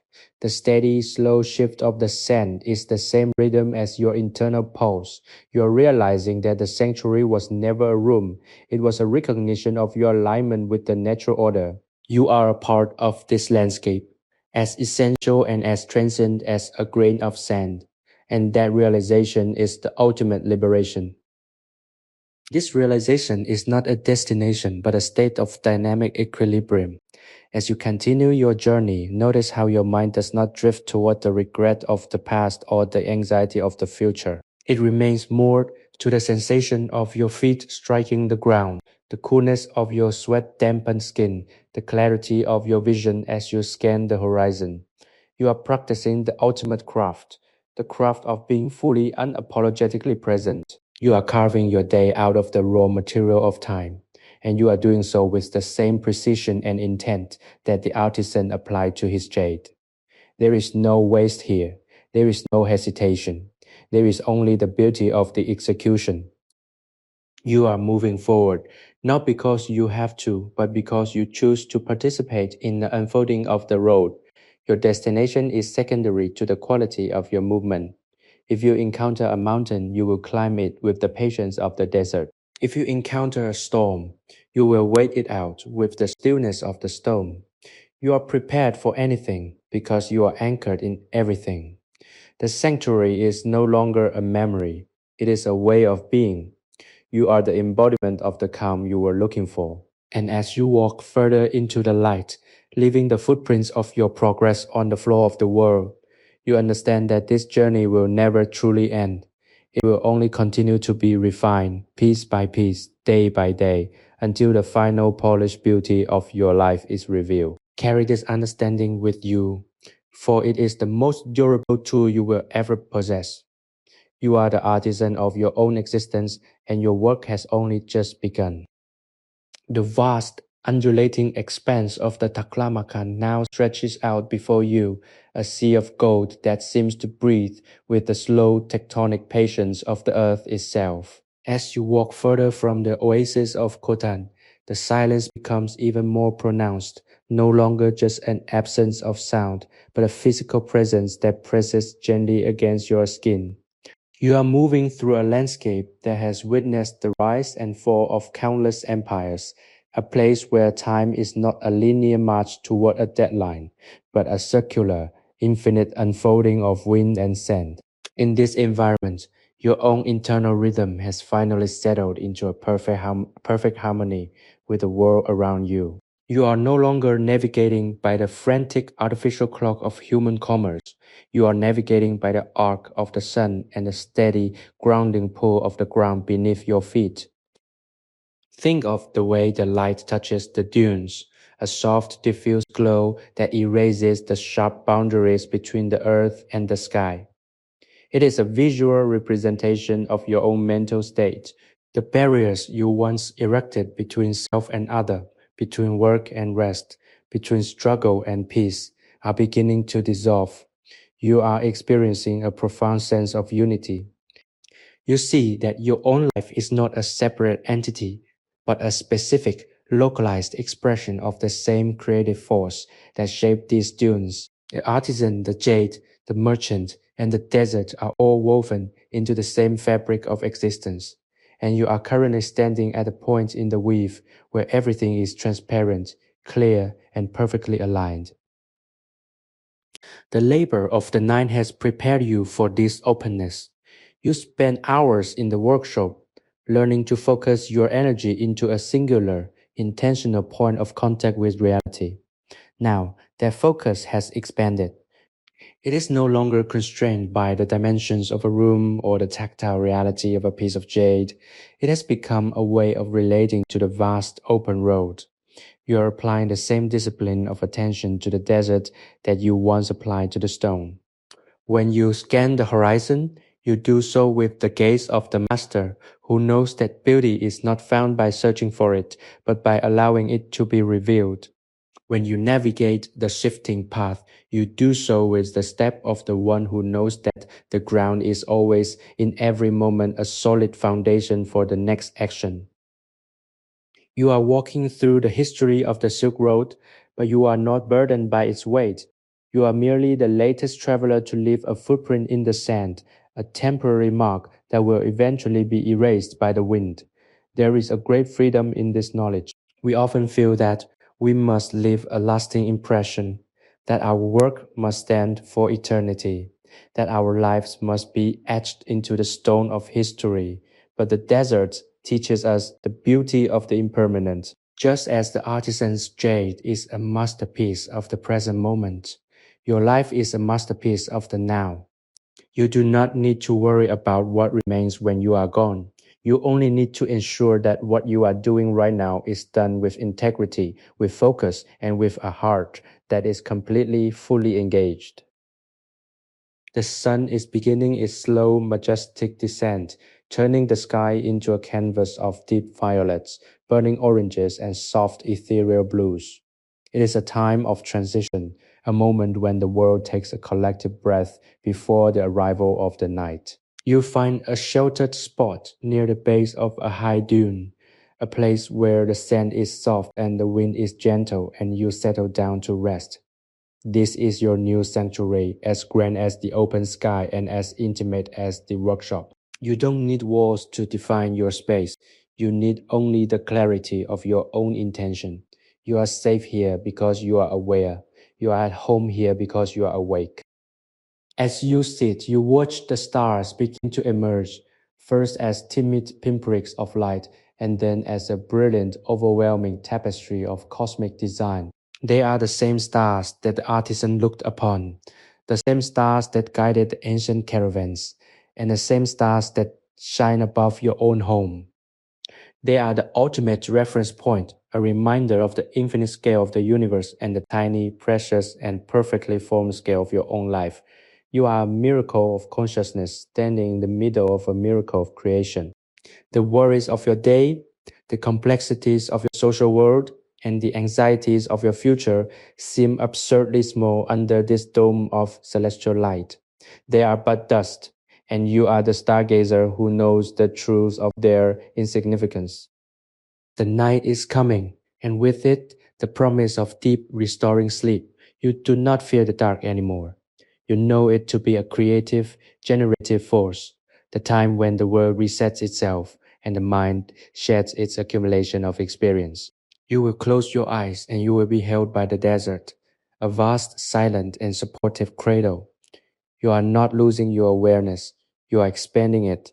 You are returning to the deep, primordial quiet from which everything emerges. Your rest tonight will be a continuation of the peace you found in Khotan, a deepening of the work you began in the workshop. You are entering the next phase of your refinement, a phase that happens in the silence of the dream state, where the mind weaves the experiences of the day into the fabric of your soul. Know this, as you drift into the quiet, you have everything you need.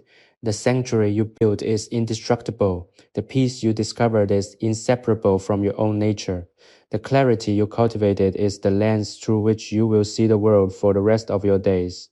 You are a person of purpose, a person of patience, and a person who has found the truth of the artisan's life. Sleep now, held by the infinite, guided by the silence, and perfectly wonderfully at home in the heart of your own existence.